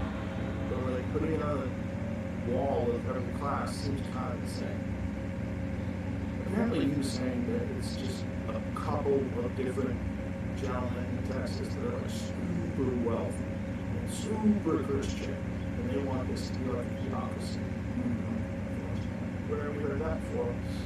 In the Middle Ages. Yeah, baby. But I just think it's what happens. People get a shit ton of money, a shit ton of power, and they start getting older. Then yes, they don't have a game that fascinates them. It's the trend on global world dominate. You know, it's just people get to positions of extreme wealth and power, and they just want to manipulate things to make more money. They want to do it forever and ever and ever, and they can't. You can only live to be 100 to 100 if everything was perfect. Maybe today you might be able to. If you make it to like, if you make it to today, then you could live a lot more. If you live to 90. Yeah. Like if you can. I've lived way older than my father, and yes, so I think, yeah, I think I'll That helps. I need to stay You know, that actually does help. There's been studies that show that younger women, they have more active lives if they're healthier. more active. Yeah. But it could be those are the kind of women that are interested in dating that kind of guy. I just don't know. It's weird, yeah. I don't know how it works. For guys that are more active and healthy, but also the kind of guys that want to date younger women, so by a sample curve, right? Yeah, one of my analysts said it was a mystery. She didn't know the she didn't see the she started. She said it was a mystery. Interesting. Yeah. Well.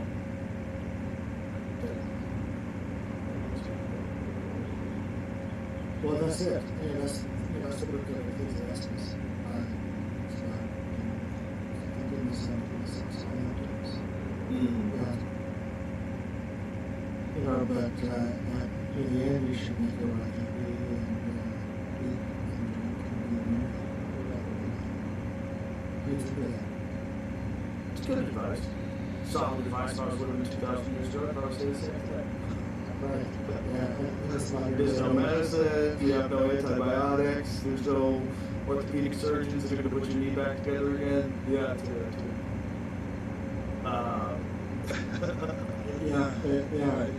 good. It is bad when you have one doctor for your immune system. Yeah. It's nuts. How many depressions right now? We're just not alone. That's extended life, like just antibiotics alone. It's extended lifespan so much because so many people would probably got health again. So many people, and those people can maybe figure out some new way to bridge this gap and stop these viruses, stop this, stop that, and then we just keep getting better at it until we eventually get to the point where we're living as long as Noah. 600 years from now. And that's probably when God gets fed up. He's like, enough. Well, fucking animals. Maybe we're going to repeat that process. maybe we're gonna like figure out some awesome new peptides, keep you alive for 500 years, and everyone's gonna be a dick to everybody else. Yeah. And then eventually God will just have to drown us again. In college, we had to read a book about the funeral home industry in Southern California. I read a sort of novel by August Huxley. Many a summer dies a swan. It's about these people who live forever by eating the intestinal microbiome of carp. Oh, wow. And they become like carp in a lot of ways. And I tried to get into one of these funeral homes, so I must be interviewed to see, what people, did after death. And never heard that. One of those crazy college stories looking into the funeral home industry. Which is it's pretty big. It's a weird business. You get the business of taking care of bodies. And you don't really have a lot of options. Right? Like you're not like if someone dies, I don't think are you just allowed to let them fertilize some plants? Are you allowed to do that? Yeah. You have to put them in formaldehyde, you have to do all that stuff? I did an autopsy on a cadaver. Well, there's no surgery. Right.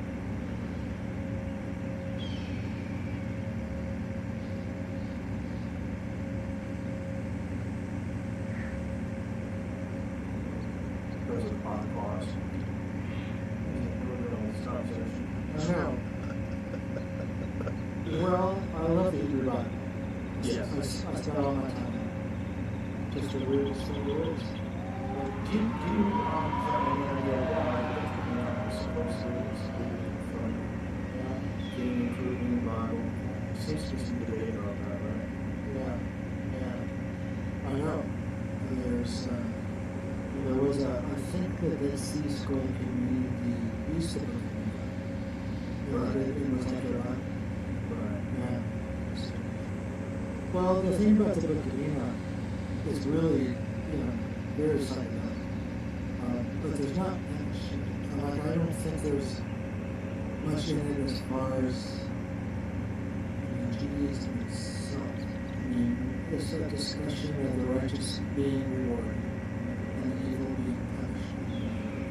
But you don't really learn what it means to be righteous. And you don't really learn in the Book of Enoch.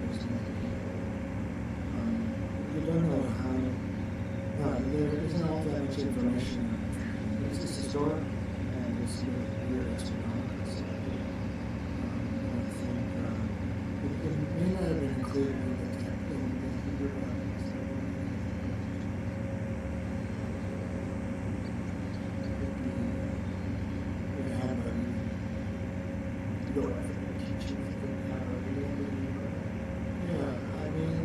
One of the essences of Judaism, I think, is ethical monotheism. And that's where, there's the golden rule, there's one God. So it's ethical monotheism.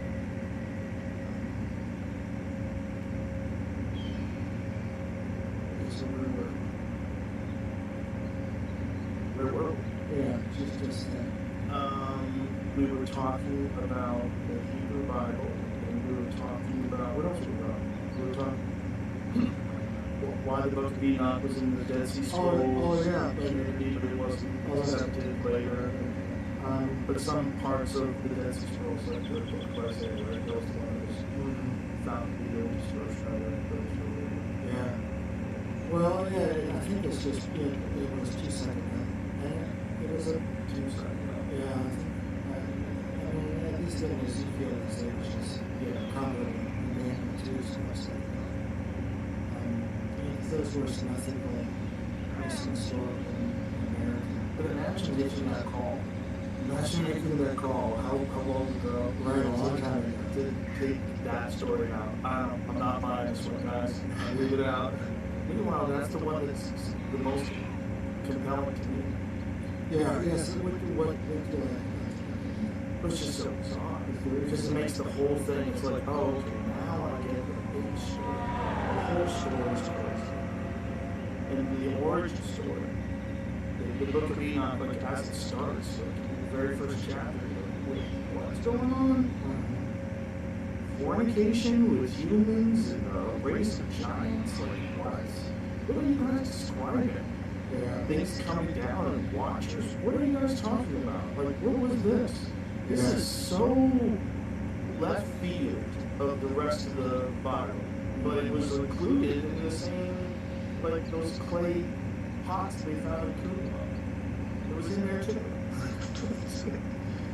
Just, you don't know what to believe. Like, what happened there? Well, yeah, you might not know what to believe, but you can also believe in one way of doing it as well. One way of doing it? As long as you don't get back in there. Right. Yeah. Each is each. Well, when I think about it, I just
Yeah.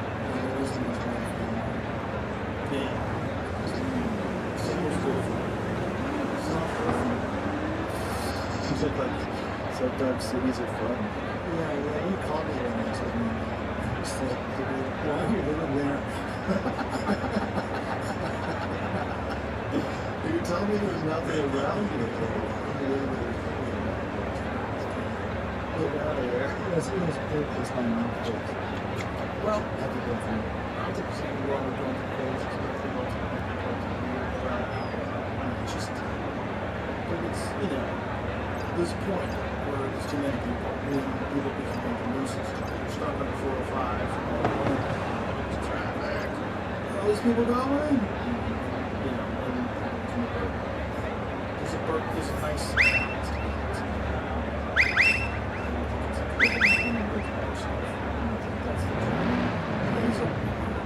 Well, it was hard.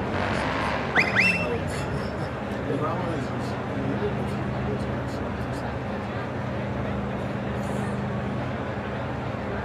if you buy something and know where you are all the time, And what was that supposed to do?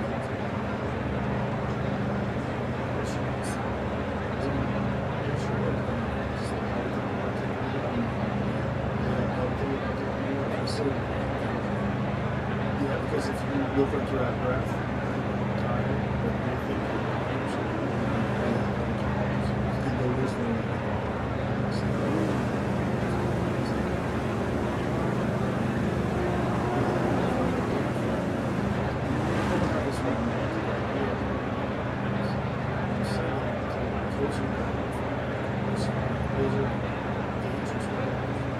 California's the most ridiculous.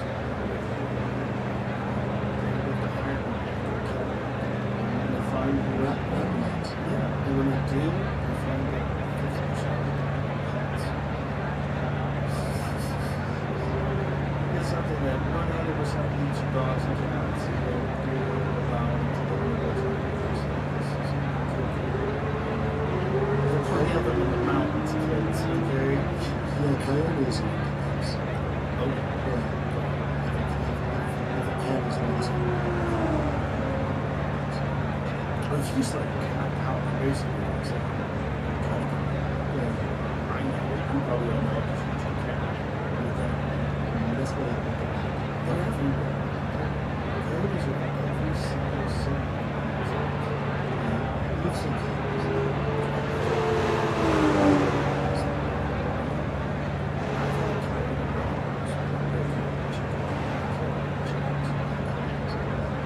They're smart too, man. There's a big trick dogs chasing after them and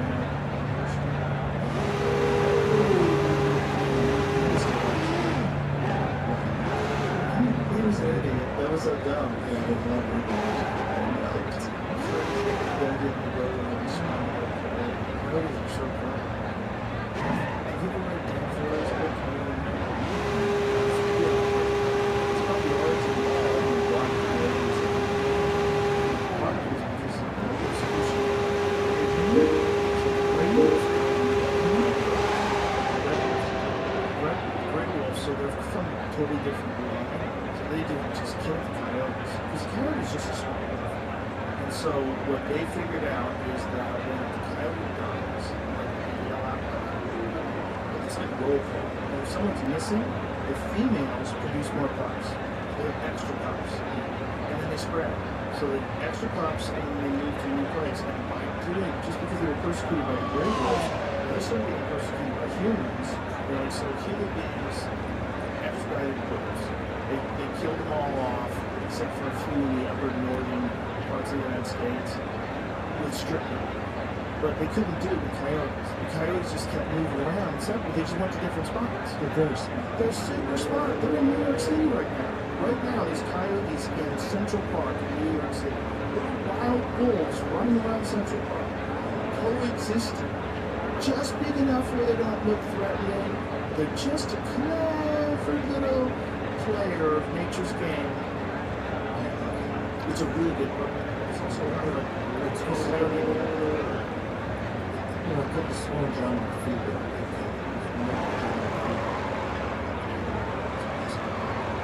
I'm sure you probably wrote about that too. This is just different. This is about the origins of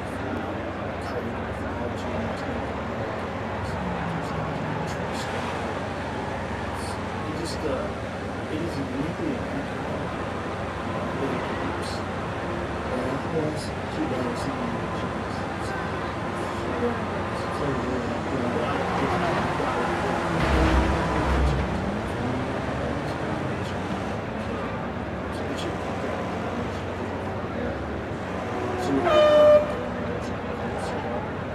So when you say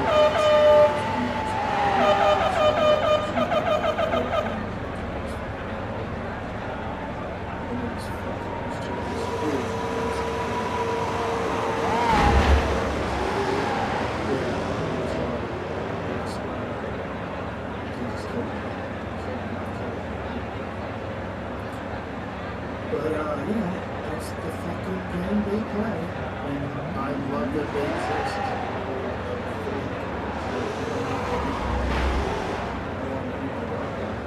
And it's like, and you don't get up and listen. You know, my dog in the pool. No, but they're playing the game. And it's like 18 children back.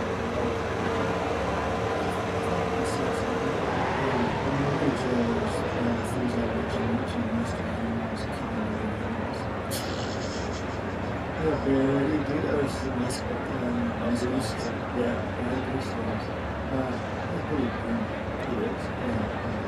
Yeah. It's pretty interesting. Speaking of some sort of drive, cars, they watched a tiger take out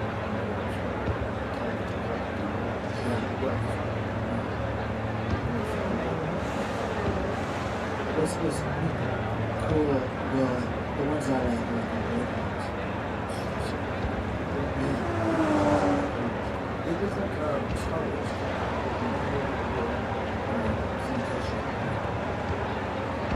It's unkosher. Yeah, and it's like which kosher and cheap clothing and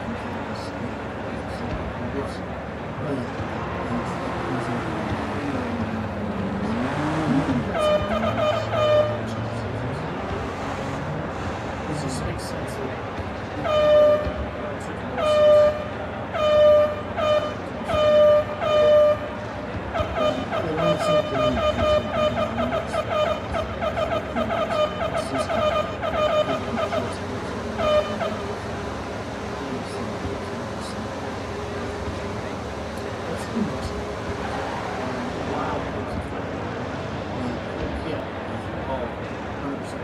There's a difference between this is what they're doing. Take a domestic pig that once in a while, and 6 weeks later it starts to morph. It starts to extend at the snout, its tusks grow longer, its fur gets thicker, it becomes a wild. That's cool. yeah, because the Yeah, it's quick. It happens quickly. It's really good. must be some other things.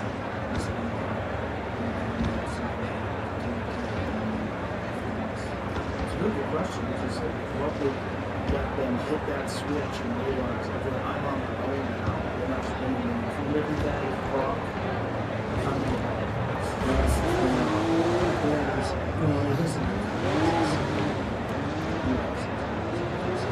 But I was thinking Muslims don't get energy. And you would imagine at a time where food was really important and if you could get work. In other words, labor do not have any meat and they can't eat because to me it seems like I bet that at least some of the work was there was a disease that was going through these people that were eating pigs. It's hard to say. You know, the ones that are kosher are the ones which were burnt up in sacrifice as well. You know, there are sheep and cattle. Pull that microphone up to your mouth. Sheep and cattle and goats. Right? Yeah, those were the sacrificial animals, the ones that were burned on the altar, and also the ones that... But do you think that, why do you think pork is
human beings.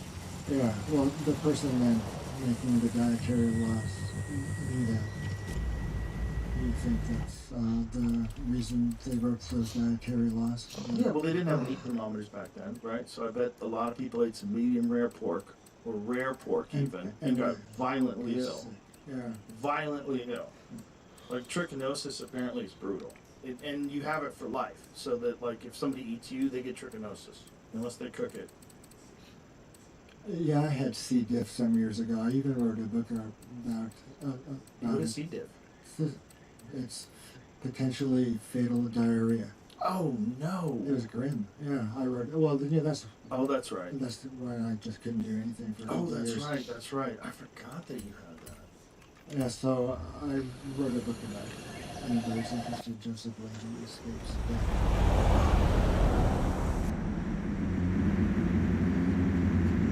Yeah, maybe that's part of it.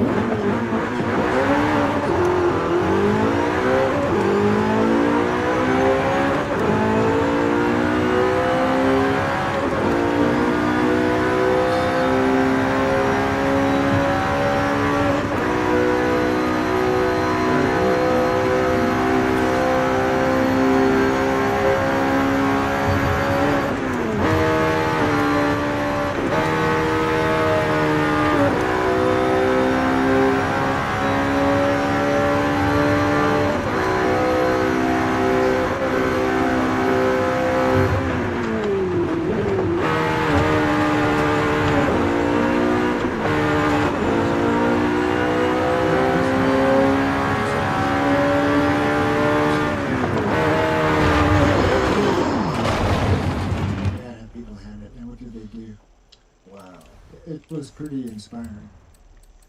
I liked reading Primo Levi. He's my favorite author. L.E.B.Z.L. too. Yeah. Yeah. Auschwitz and the end of Auschwitz. Like the end, the last month or two. Mm-hmm. Seemed like it was really something. Typhus and nobody cleaning up after them for weeks. Things freezing and bursting. Oh. It was just nuts. So Primo Levi was a chemist, very prominent, very kind of dispassionate.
You may be obligated to knock the pills onto the floor.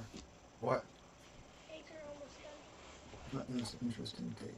You may be obligated to knock the pills onto the floor. From the person's hand who's about to take them. Well, that would... Oh. Yeah. Interesting. Or, within... Or the equivalent. Right. There might be some drugs going in IV would Right. stop them up. I feel pretty good. So I wonder, what happens if I start feeling really bad? Yeah, so, you know, I feel good, so I figure, well, just keep me out of pain. You give me enough, morphine.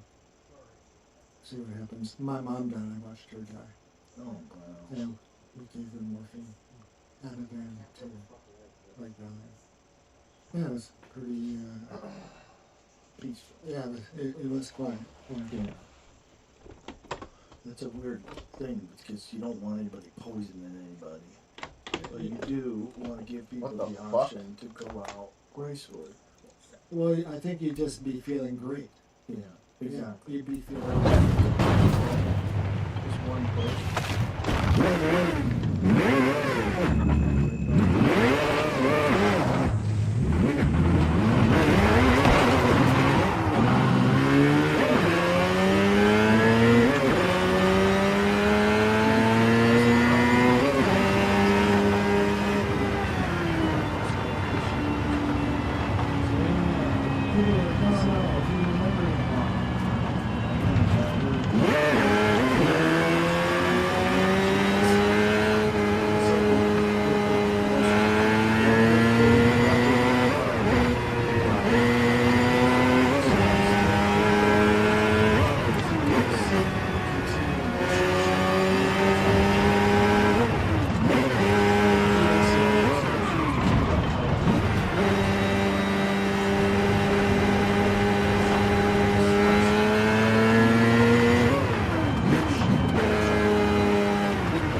So I was aware that people get and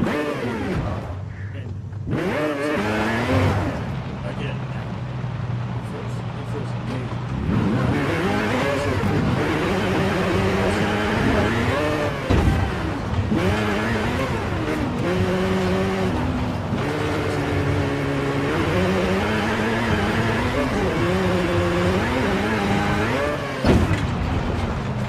It's called God's medicine. God's own medicine. it felt like Well, interesting you mentioned that one day. You were talking about faith and belief.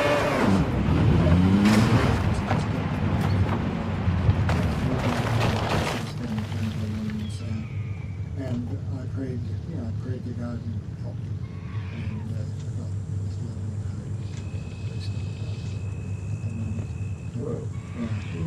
little what must have been, you probably by endorphins too. right. It sounds pretty similar.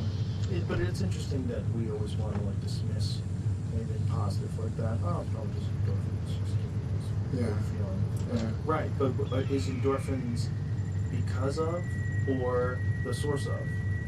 Like, which one is it? It might just be a part of it.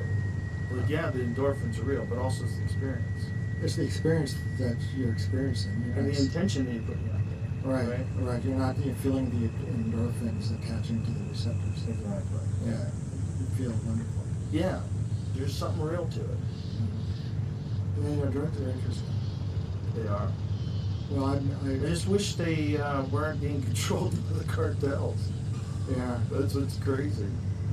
What's crazy is like people are not going to stop using them. I think there's a lot of drugs that should never use, and there's a lot of people that should never use any drugs. But the fact that they are always going to, and that the only way they can get them is through a criminal organization, and we haven't done our fucking 1 + 1 = 2 on that, still in 2025. Yeah, well, a dispensary for everything you want. Well, it's gotta be more than that, man, because some of that stuff's heavy. So it's not just gonna be an dispensary, but it also has to be some sort of a counseling center, some sort of a guided trip. There's gotta be like very clear ethics. You know, you gotta have people that really know what they're doing and just want to help and don't have any weird narcissistic intentions or anything else. Just want to help people. You'd have to have that too, because there's going to be a lot of freaked out people. If you make mushrooms and acid and all these things legal, you can just go get it. Are you 18? Oh, go buy it. Like, Yeah, I think there should be increased access. I think so too. You know, but I'm not opposed to it. I'm just saying the reality of the new interface. If we just have all of a sudden these drugs are not just legal, but legal and available for adults to buy, then you're going to deal with a whole new set of problems that didn't exist before. I'm not saying you shouldn't deal with that problem. I think it's inevitable. It's probably going to happen anyway. But those problems will be uniquely inflated by everything being legal. Because people are just going to go out and go fucking crazy. And why is that? Because if you can go to the bar and you can just go buy acid, do you know people are going to just go get acid? If you could go like to any corner liquor store and pick up a pound of mushrooms, like it was just totally illegal. Because you can go to a liquor store and get a case of beer, right? You can get a case of whiskey. You can get like 24 bottles of whiskey. That is death by whiskey. There's no way you're drinking that tonight. Sir, you can't buy that many. They will tell you that. Like, go ahead, you want to spend that money? So if you wanted to do that with mushrooms, and you could go to the liquor store and buy pounds of mushrooms. Well, I think with increased access, there's increased, mortality. They will be. Yeah. And it's not just that. It's like people that just, like, they ruin their brains. They're not ready for it. Maybe they're barely hanging on as it is, and they have too many psychedelic trips, and now they're really fucked up. And well, that's true too. You'll never hear me advocate for the use of drugs. Good for you. Yeah, I've never said people should take drugs. I say people shouldn't. But they should.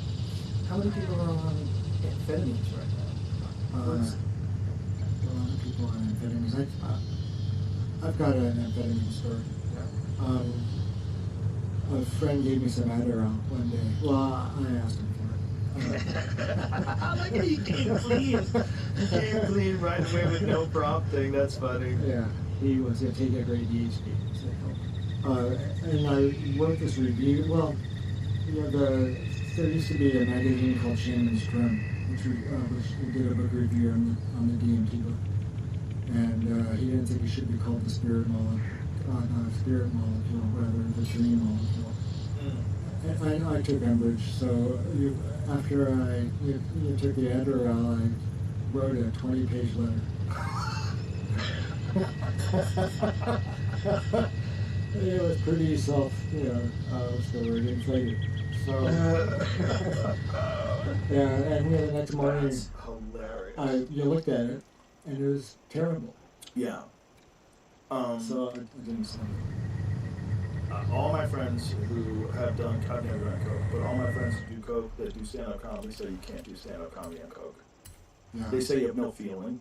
You don't you don't connect with the audience.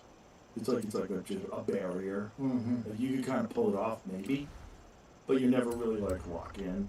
Yeah, so you're not funny on it.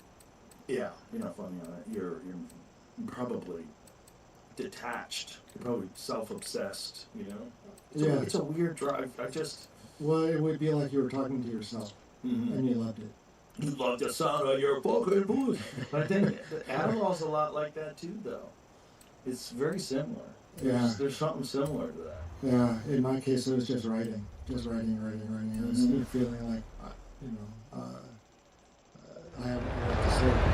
Yeah, I'm not even saying you shouldn't do it. The journalists know do it. I know a lot of journalists who know that.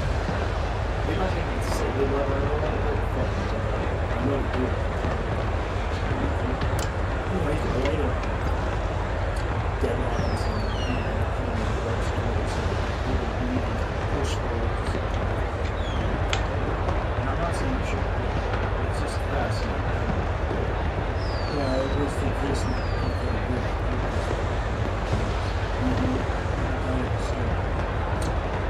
Oh, sure.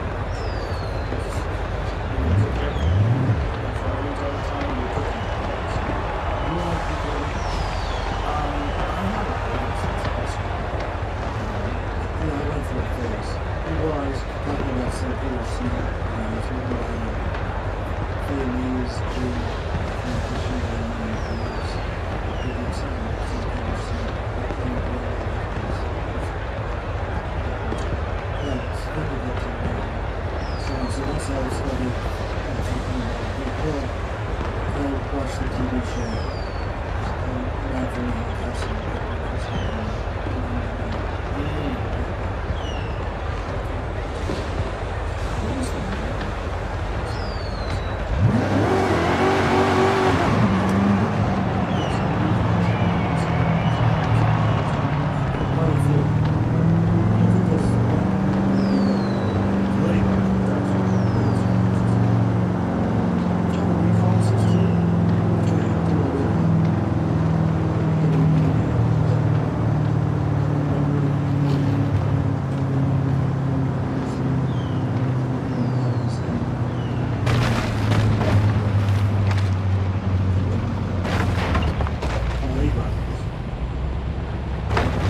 Original Blade Runner, Rutger Hauer. There's God. the one with Keanu Reeves and Robert Downey Jr. and the rotoscope. It's got a Oh man, Alex Jones is in that, isn't he? Yeah. Yeah, so that's a novel. Wow. Right there, very interesting. Yeah, I got it down before. It's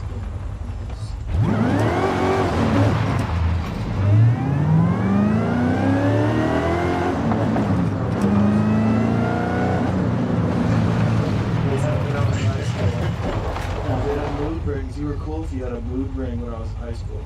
So mood ring apparently like different cues. You ever heard of it? not really. James, see if you can find mood rings. Yeah, that may have been from the 80s or something. Yeah. And, How old are you? I was more serious about it.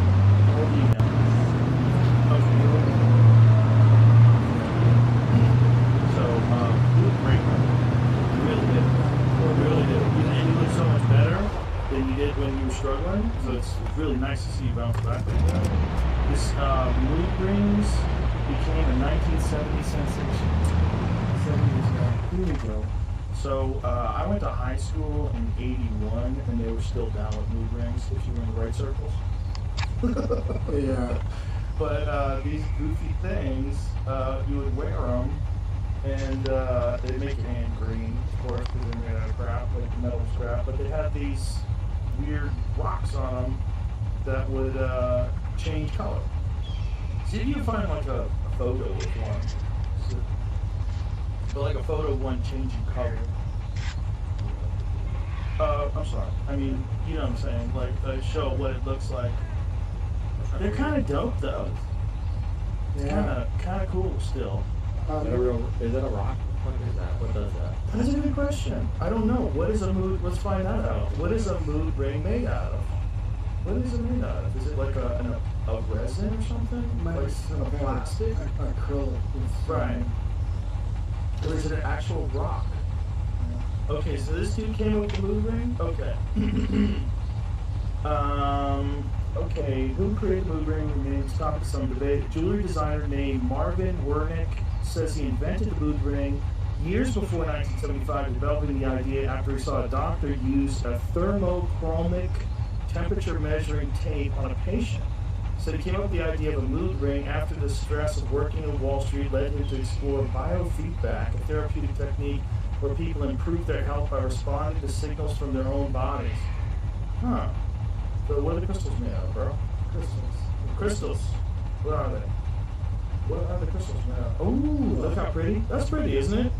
Like a dope ring that's a mood ring. You know? That way, like, you can tell whether or not your significant other is upset at you. Like,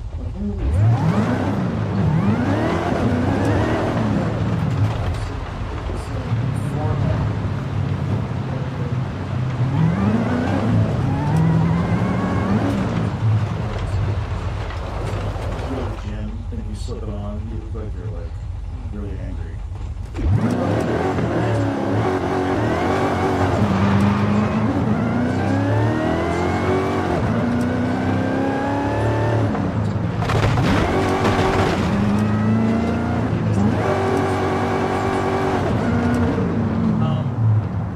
When you first, what's interesting is when you first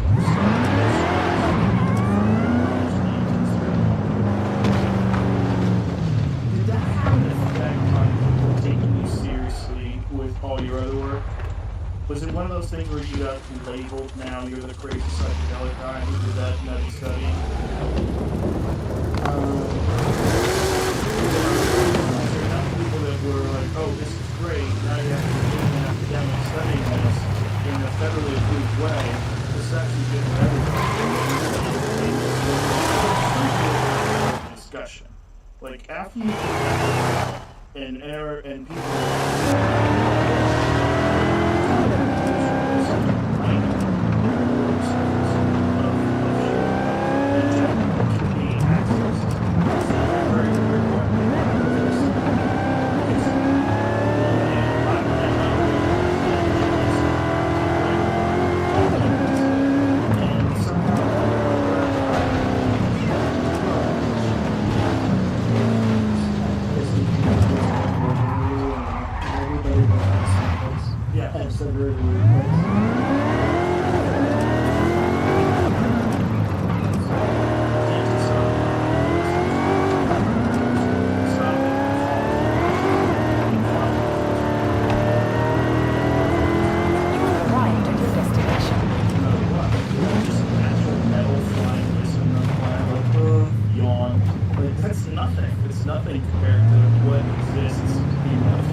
Yeah, so how do you think, well, you know, what do you think it means that that's built into our systems? I think we need physical activity, and I think we always have had physical activity, so it wasn't ever a thing where you had to mandate physical activity.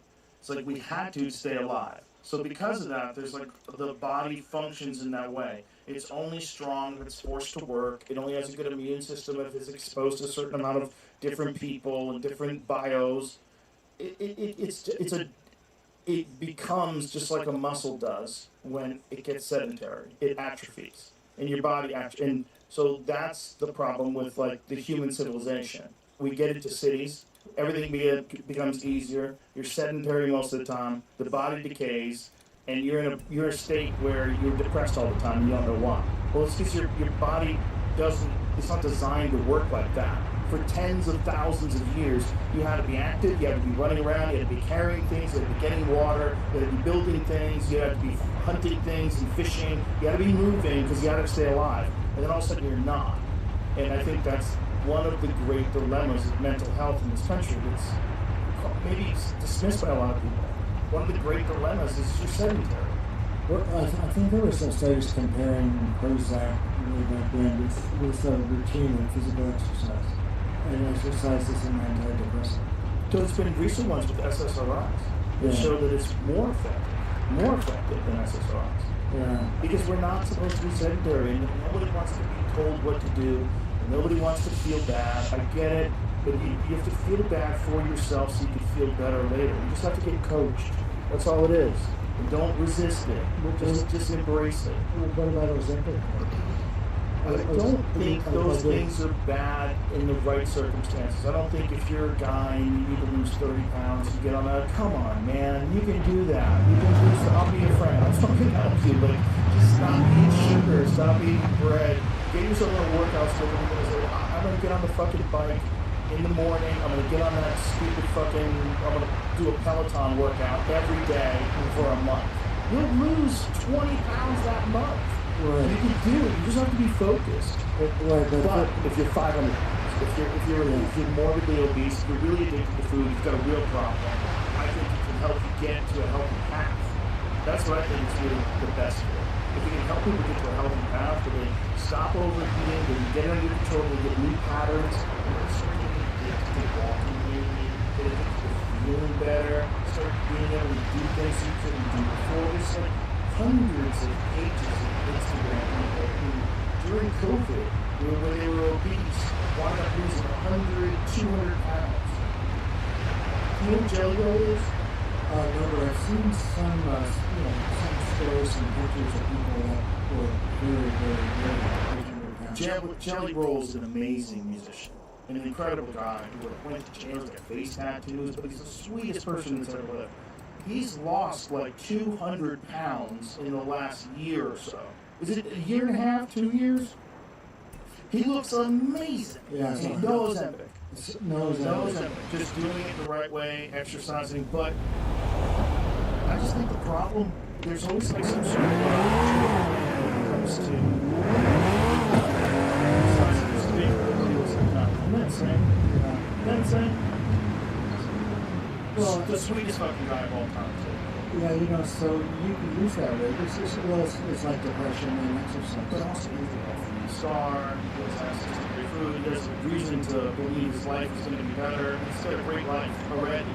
Yeah, for most, He has an exercise. yeah, I think for most people, actually developing a real exercise regimen. Yes, but that's where a guy like that comes into play. We go, well, he can do it, I can do it too. But what do you have to do? You just have to start slow, keep moving, don't stop, get a schedule, put it together, make some progress, know the progress, get excited about progress. But if Ozempic helps you, fucking I'm for whatever helps you. I've had a friend who was very close to suicide before he got on SSRIs. I'll never say no one should ever take SSRIs. I don't know if he would have bounced back, but he did bounce back, and then he got himself off of them, and he got healthy. And that was great. And this is, there's a lot of medications. A lot of them there's just real benefits to them. And I think Ozempic is one of those. I think if you're a morbidly obese person, one of the things that my friend Brigham Bueller, who is the CEO of Waste Well, and Waste Well is also a pharmacy, or a compounding pharmacy, so they make some compounds. And he said, you can make it so that it doesn't have all the negative effects by making it from the actual size of the person, so you give them the exact dose, and combining peptides that's going to prevent bone loss and muscle loss. So it's possible to healthily slow the process down, stop the overeating, get the inflammation in check, get the diet in check, but it's got to be done systemic. And they want you to do it like a certain amount of exercise per week, and they want you to eat vegetables and meat and just healthy stuff only. Throw out all the bullshit, and let's try to get this train back on track. Yeah, it reminds me of that PK Geek story. Three stigmata of it's a competition between an interstellar second versus a terrestrial second, which company was going to be able to install the second which the world view choice. you know, the one that came from the earth, got people into turkey patties or where everybody was just like,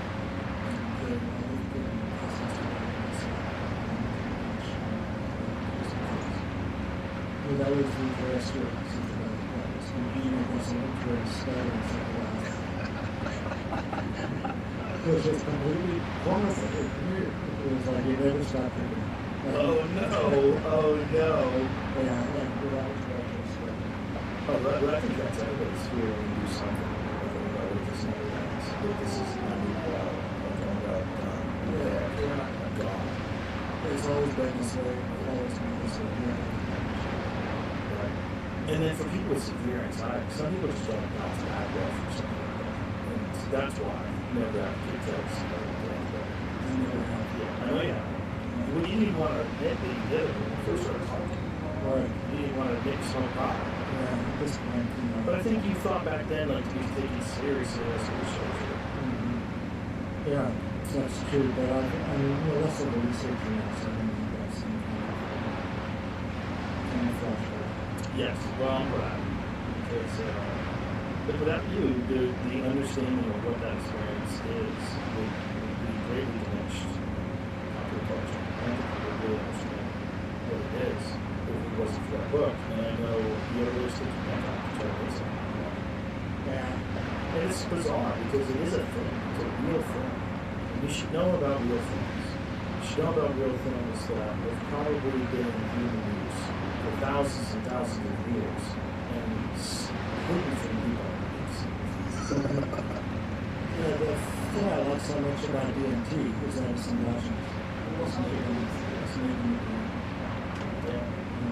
You think it's what we're making all the time? It might be what we're making right now. Yeah, I mean, that's one idea is that it regulates consensus and maintaining itself at a certain concentration. It's the matrix, the Ego matrix. You know about the matrix or this red laser? Yeah. Tell people about it because it's nuts. Yeah, I don't know much about it. You haven't done it? No. So apparently it's a red laser and if you're taking it and you look down or below. So you can either look from below it, look up, or from above it, look down. Right? Is that correct? I didn't know there was a direction. I think it's a direction. I don't think it's on the wall. I think it's above it. Yeah. But I think that's what they say. If you do that, you see code. Code, yeah, like the matrix. Yeah. Or Japanese. If there's anybody that should read it, but it's not. That maybe there is some sort of magical quality to this experience. Some sort of very difficult to grasp aspect of reality. It's spiritual, mystical. There's something going on outside of just one physical reality. Well, I think things wouldn't be this way otherwise. Certain things are encouraged and certain things are discouraged. Yeah. And, you know, cause and effect is a certain way. It's not neutral. Right. You know, it kind of pushes in the direction. So we create cause and effect. Cause and effects.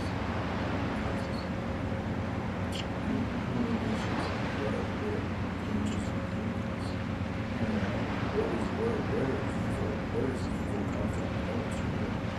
Where does good come from? It's like everybody wants to be so smart and they dismiss the idea of angels and demons. It's really fascinating.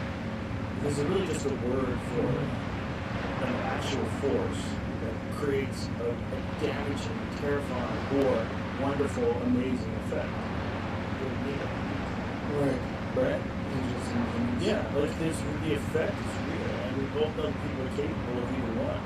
It's one of the reasons why we love people, though, is because we love great people because we know that there's terrible people.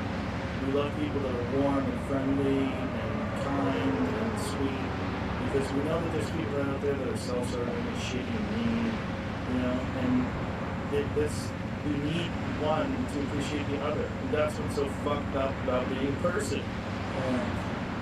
Well, in the textile range, there's intermediaries. You know, like your guy has no body. So, Right. you see the angels are mentioned. That makes sense. Like BMT, there's no spiritual. What do you think about the people charging UAPs with angels? Have you ever had a UAP, UFO, alien?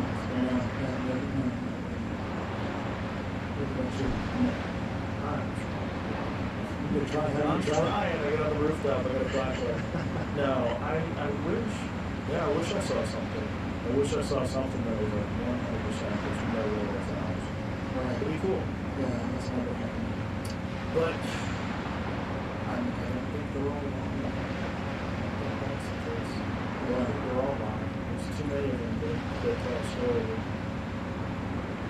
It just doesn't seem like bullshit.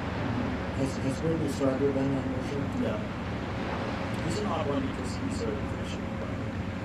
You know, not that I don't believe him, but when a guy writes fantastical fiction for a living and then has a fantastic fictional experience that actually happens to him that becomes his thing.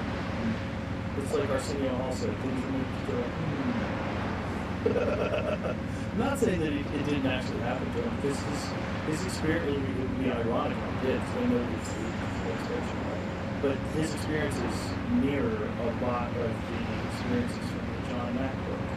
You know, did you read that book, Production? Yeah, I knew John. Those stories, and that was back before the internet really was social media. Those stories were oddly uniform. Well, they were, and you know, John Mack was a practice. Yeah. Yeah, we have got similarities between his subject books and then people in church. We felt this experience of contact is something that studies So much unique that idea. I'm surprised the AMP is not in there. Well, there's a study that they were doing in England, correct? Yeah, there's a couple of groups. Where they were doing a long-term drip. Not like yours. So yours was like one push. But I think yours is like a drip. Yeah, 30 minutes. So something kooky like that. Yeah. There's you can switch around. And John Mayer is 6 on the first one started. And so there's 3 in the world. It's a weird place to go to. That's what's nice. And for people that never experienced anything, they teetotalers their whole life, it sounds great. I know it sounds great. Yeah, well, you know, what do you think of the beings? Do you think the beings are silence? I think they're disembodied souls. You know, you think they're inside us all the time. Well, if they're inside us all the time, then we're everything. And inside of us is just somehow connected to everything. Because we're not individuals at all. We are everything. All of us are everything. If they are inside of us. And they may be inside of us. It might be the idea of a physical boundary is just nonsense. Who gives a fuck where it's from? It's all everywhere, all the time. You just don't have access to it. You don't have access to it in your default state because your default fundamental state is a crime.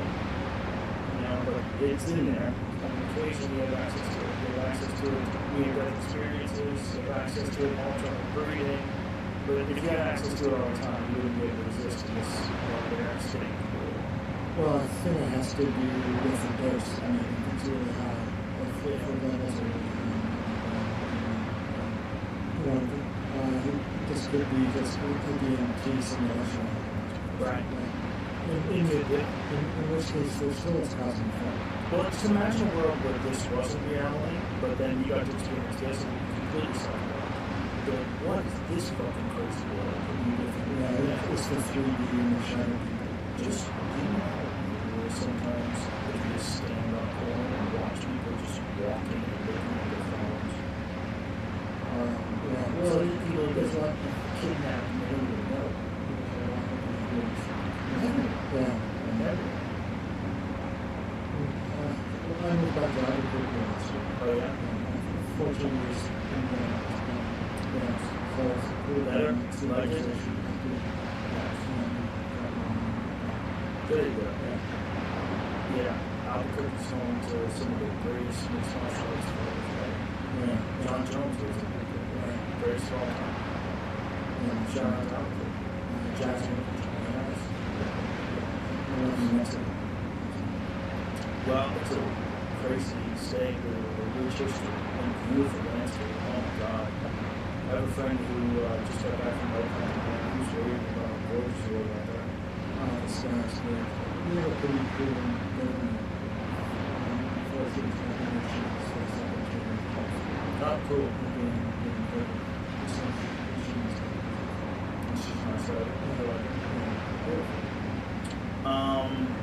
Thanks for being here, man. It was a lot of fun. It always is. It's always great to see you. It's been great to be a friend all these years. Oh, yes, sir. It's great to see how. That's very yes, sir. Thank you. It was nice being team of solar puppets. Yeah, I was pretty old. Right. I came out in 24. Yeah, it's, it's the solar puppets. So, there's a bunch of available DMT spirit molecule, which got me into the first place. What a great cover to that house, very awkward. Yeah. Right. He's amazing. I mean, that guy, there's no one ever has captured the DMT state quite like that. Yeah. You know? It's just beautiful work. Stuff like in that crazy chapel of sacred mirrors he has now. Yeah. 3D printed. But a chapel. Do you have any? Do you have any original? No. The spirit. Oh, it's so cool. It's so cool. He's going to shoot right away. All right. Thank you very much. Thanks for being here. Really appreciate it. Goodbye.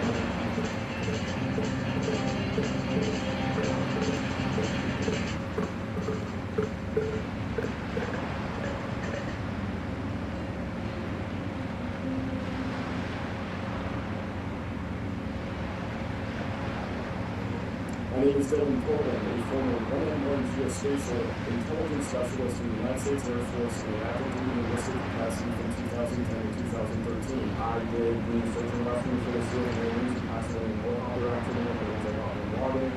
I did overwatch for the withdrawal of Iraq. That was my unit I was a part of. I was a part of those missions. That I think is all. There are other things that I've done that are questionable. The drone program is actually notorious for suicide.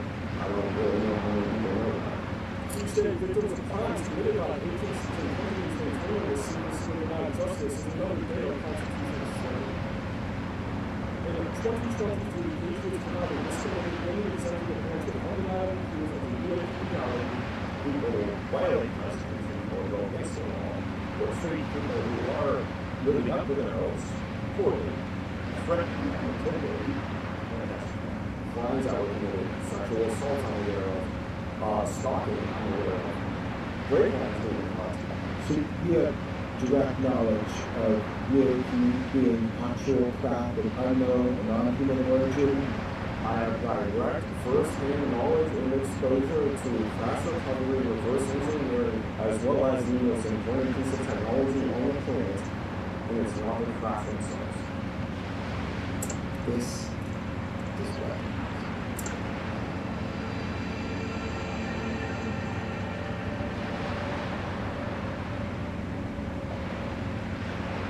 In this episode of Webinars, you will notice that we chose to censor certain details from Dylan's testimony, most unrelated to UAP.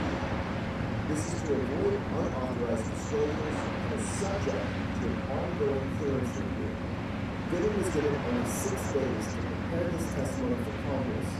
He is currently seeking clarity on being able to publicly discuss certain aspects of his professional experience.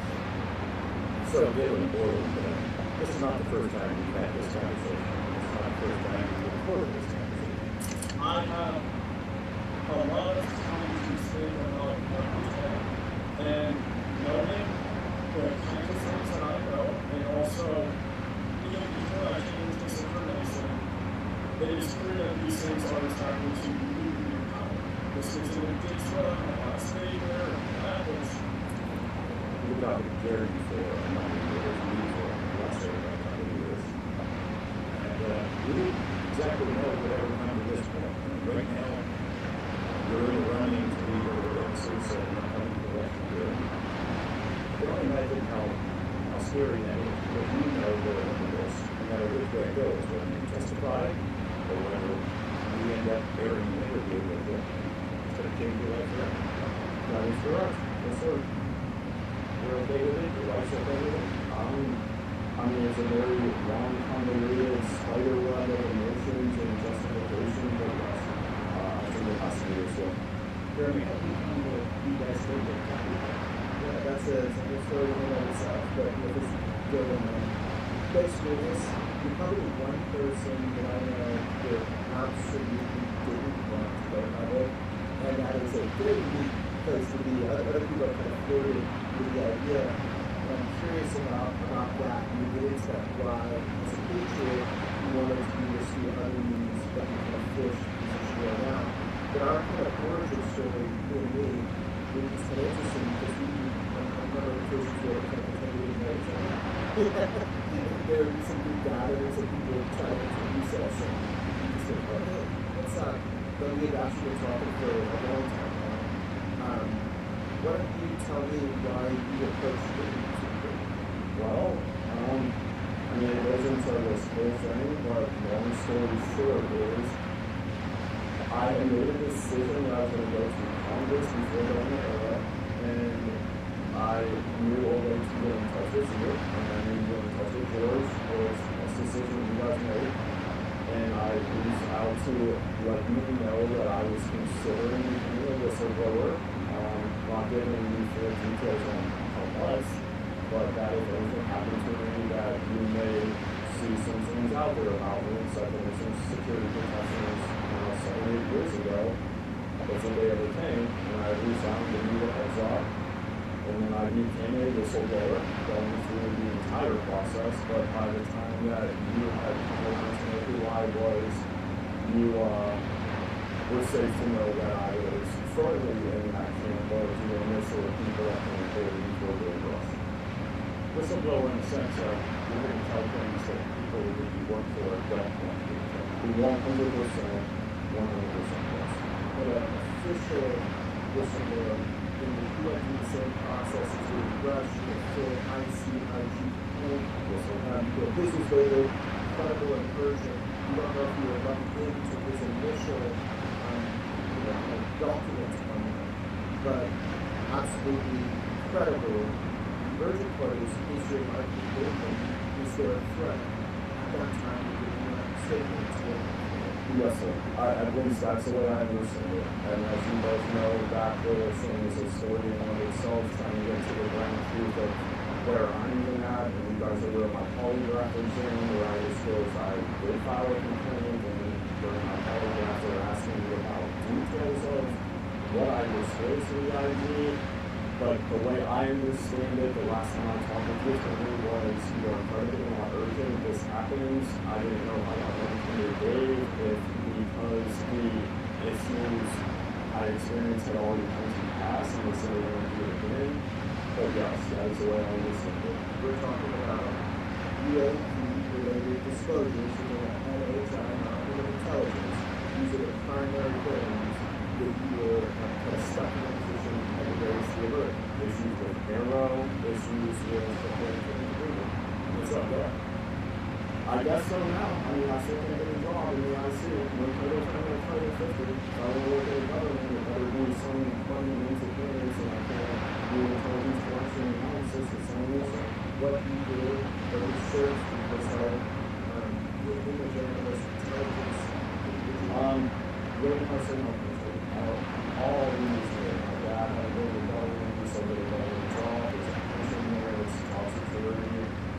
So I did fairly well in high school. My mom had lost her house when I was in high school, so I had house and houses, so my mother's basement. But my guidance counselor wanted to go to youth, and I didn't know what to do with the eye.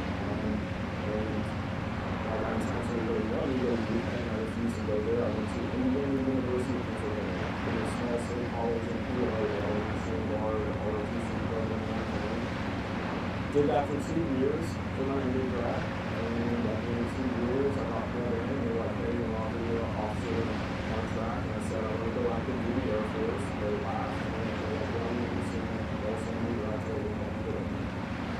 So did my undergraduate criminal justice criminology poli-sci. Graduated, took my AFOQT, Air Force Officer Qualification Test. For the Air Force, went active duty. Passed it, they offered me an air battle manager. At the time, I had no idea what that was. This is 2009, but in 2010, if you guys remember the economy some shit was. And I was like, I have no idea what this job is. You're really going to help me. So I was like, well, I gotta find a place to live, so I came out to the place. So I decided to enlist as a crew for going work at asphalt greens, photography, satellite, drone, aircraft, ISR, IR, PSI, HSI, EO, you name it, if it's a picture, if something out there, you can get right for me. Actually, it was about 6-7 months, and then I had got into a stimulation because the drone program was estimating movies around the world, time to time, going for electric strikes. I had to go through additional training through there, about 3 months, and some on the job training. Drone strikes meaning we're here in space, operating drones and figures of operation around the world. Yes. When I graduated high school, I ended up at the Philippines Intelligence Squadron, which is affiliated with and for the 7th wing. And while there, I got a task Redacted. So every single special forces unit I got with Warsaw, Kill, Rescue, Redacted. SEALs, which is Redacted. whatever missions they were doing between 2013 and 2013, I told you guys before, I did the search and rescue for the SEALs and Marines who passed in the helicopter accident, the ones that got in water. I did Overwatch for the withdrawal of Iraq. That was my unit I was a part of. I was a part of those missions. And I've done some high-profile lethal missions, meaning you were taking action through the drone and were operating against the enemy. Yeah. So it was my job to routinely pull up in the Whiteout and they put a call on that issue person who was seeking in the place. You make the call, you testify. Somebody's good. I made the call, I relayed that in certain capacities depending on who I work for. I did this in a number of different ways, and each place I did it has a different technique to what they did information, but my call would go and I would do it more. And when you put those calls, You're not using it like that for people that call us over here, so just start having second thoughts. that is such a convoluted answer, and that's why I can say it is this. I love my time in the Air Force, because while I was in the Air Force, we were operating other things. And I worked for 5 miles, so I did Special Forces for Great Britain, Special Forces for Australia. So,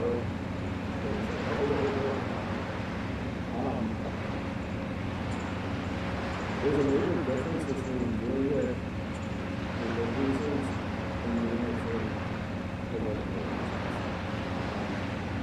So my time in the Air Force was good. I thought I did a great job. I think that's a great mission. I think that everything should be done through the DOD.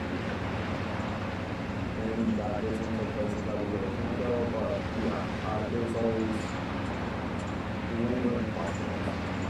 Third, they did run back to the all of the United States. I got a telling you about it.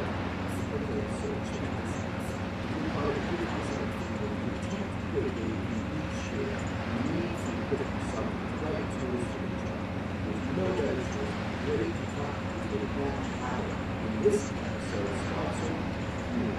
You will win favorite advice, not very customers. Here's prices and solutions you provide against that. So the profit is good. And it's one good. After that, this device is satisfied with it and it's subtle.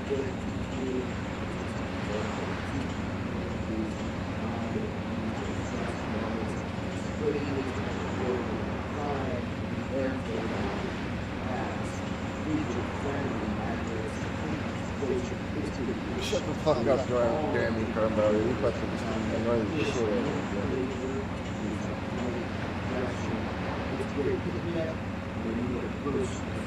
Sound like a cockroach.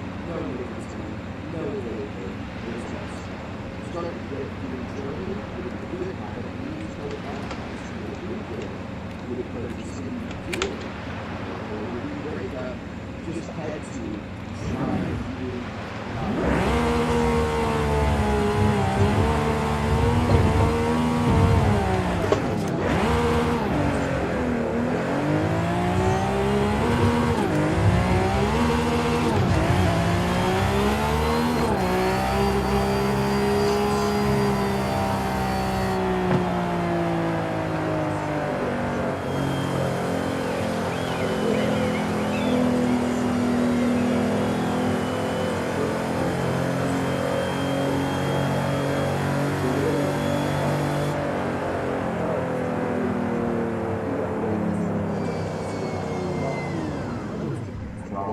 Right.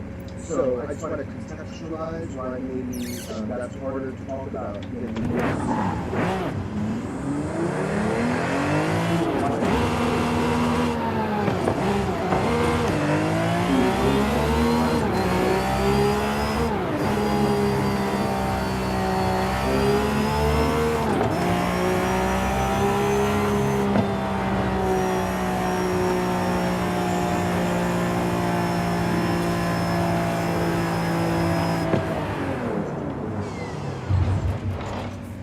a little background history. The reason why they actually started to care about the ocean impact was because of the pilots. The pilots were the ones that were having terrible time switching over. So you had 8, 10 pilots, you had 30 pilots taking over, and they'd be doing what we were doing, and they'd just be miserable.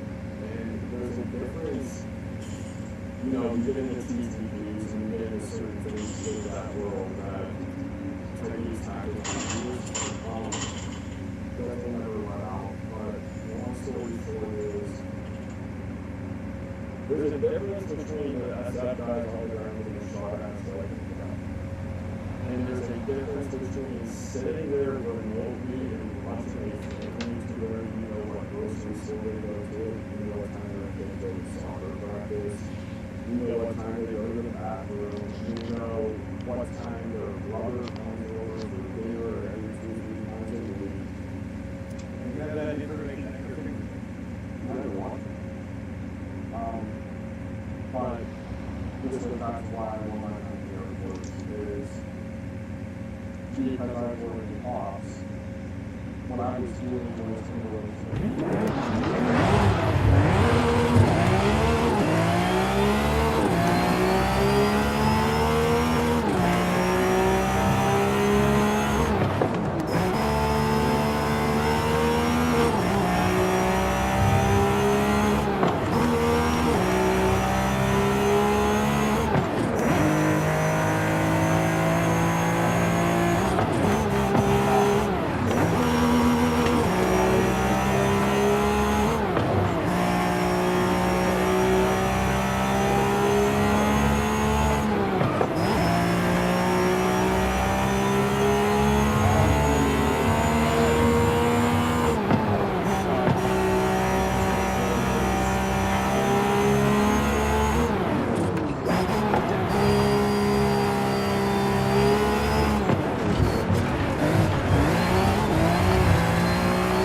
transforms into something else that causes you considerable emotional grief, and you're still dealing with it. I will probably deal with it the rest of my life. It's also why I'm in this situation. I mean, I'm not trust the people I did it for. So I can get that. I'll go back to imagery real fast until I'm after you guys.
Out pretty fucking early. You didn't even give me a chance to come back.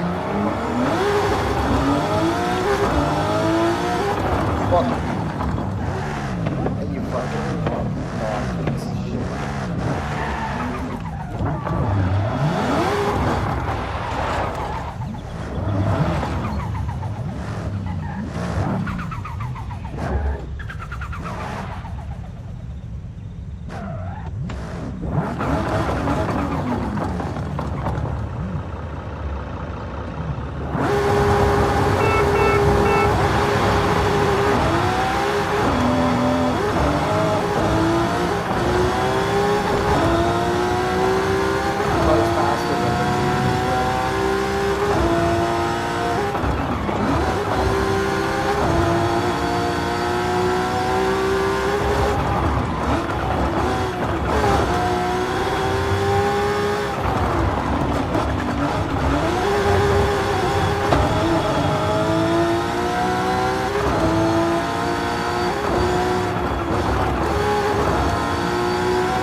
Did win that one. I'll give it to you. Gotta hand it to you anyway.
it's time to bring out the fucking big guns.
Here it comes. That was fucking awesome. Fuck yeah. Sick, mate.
with a different car.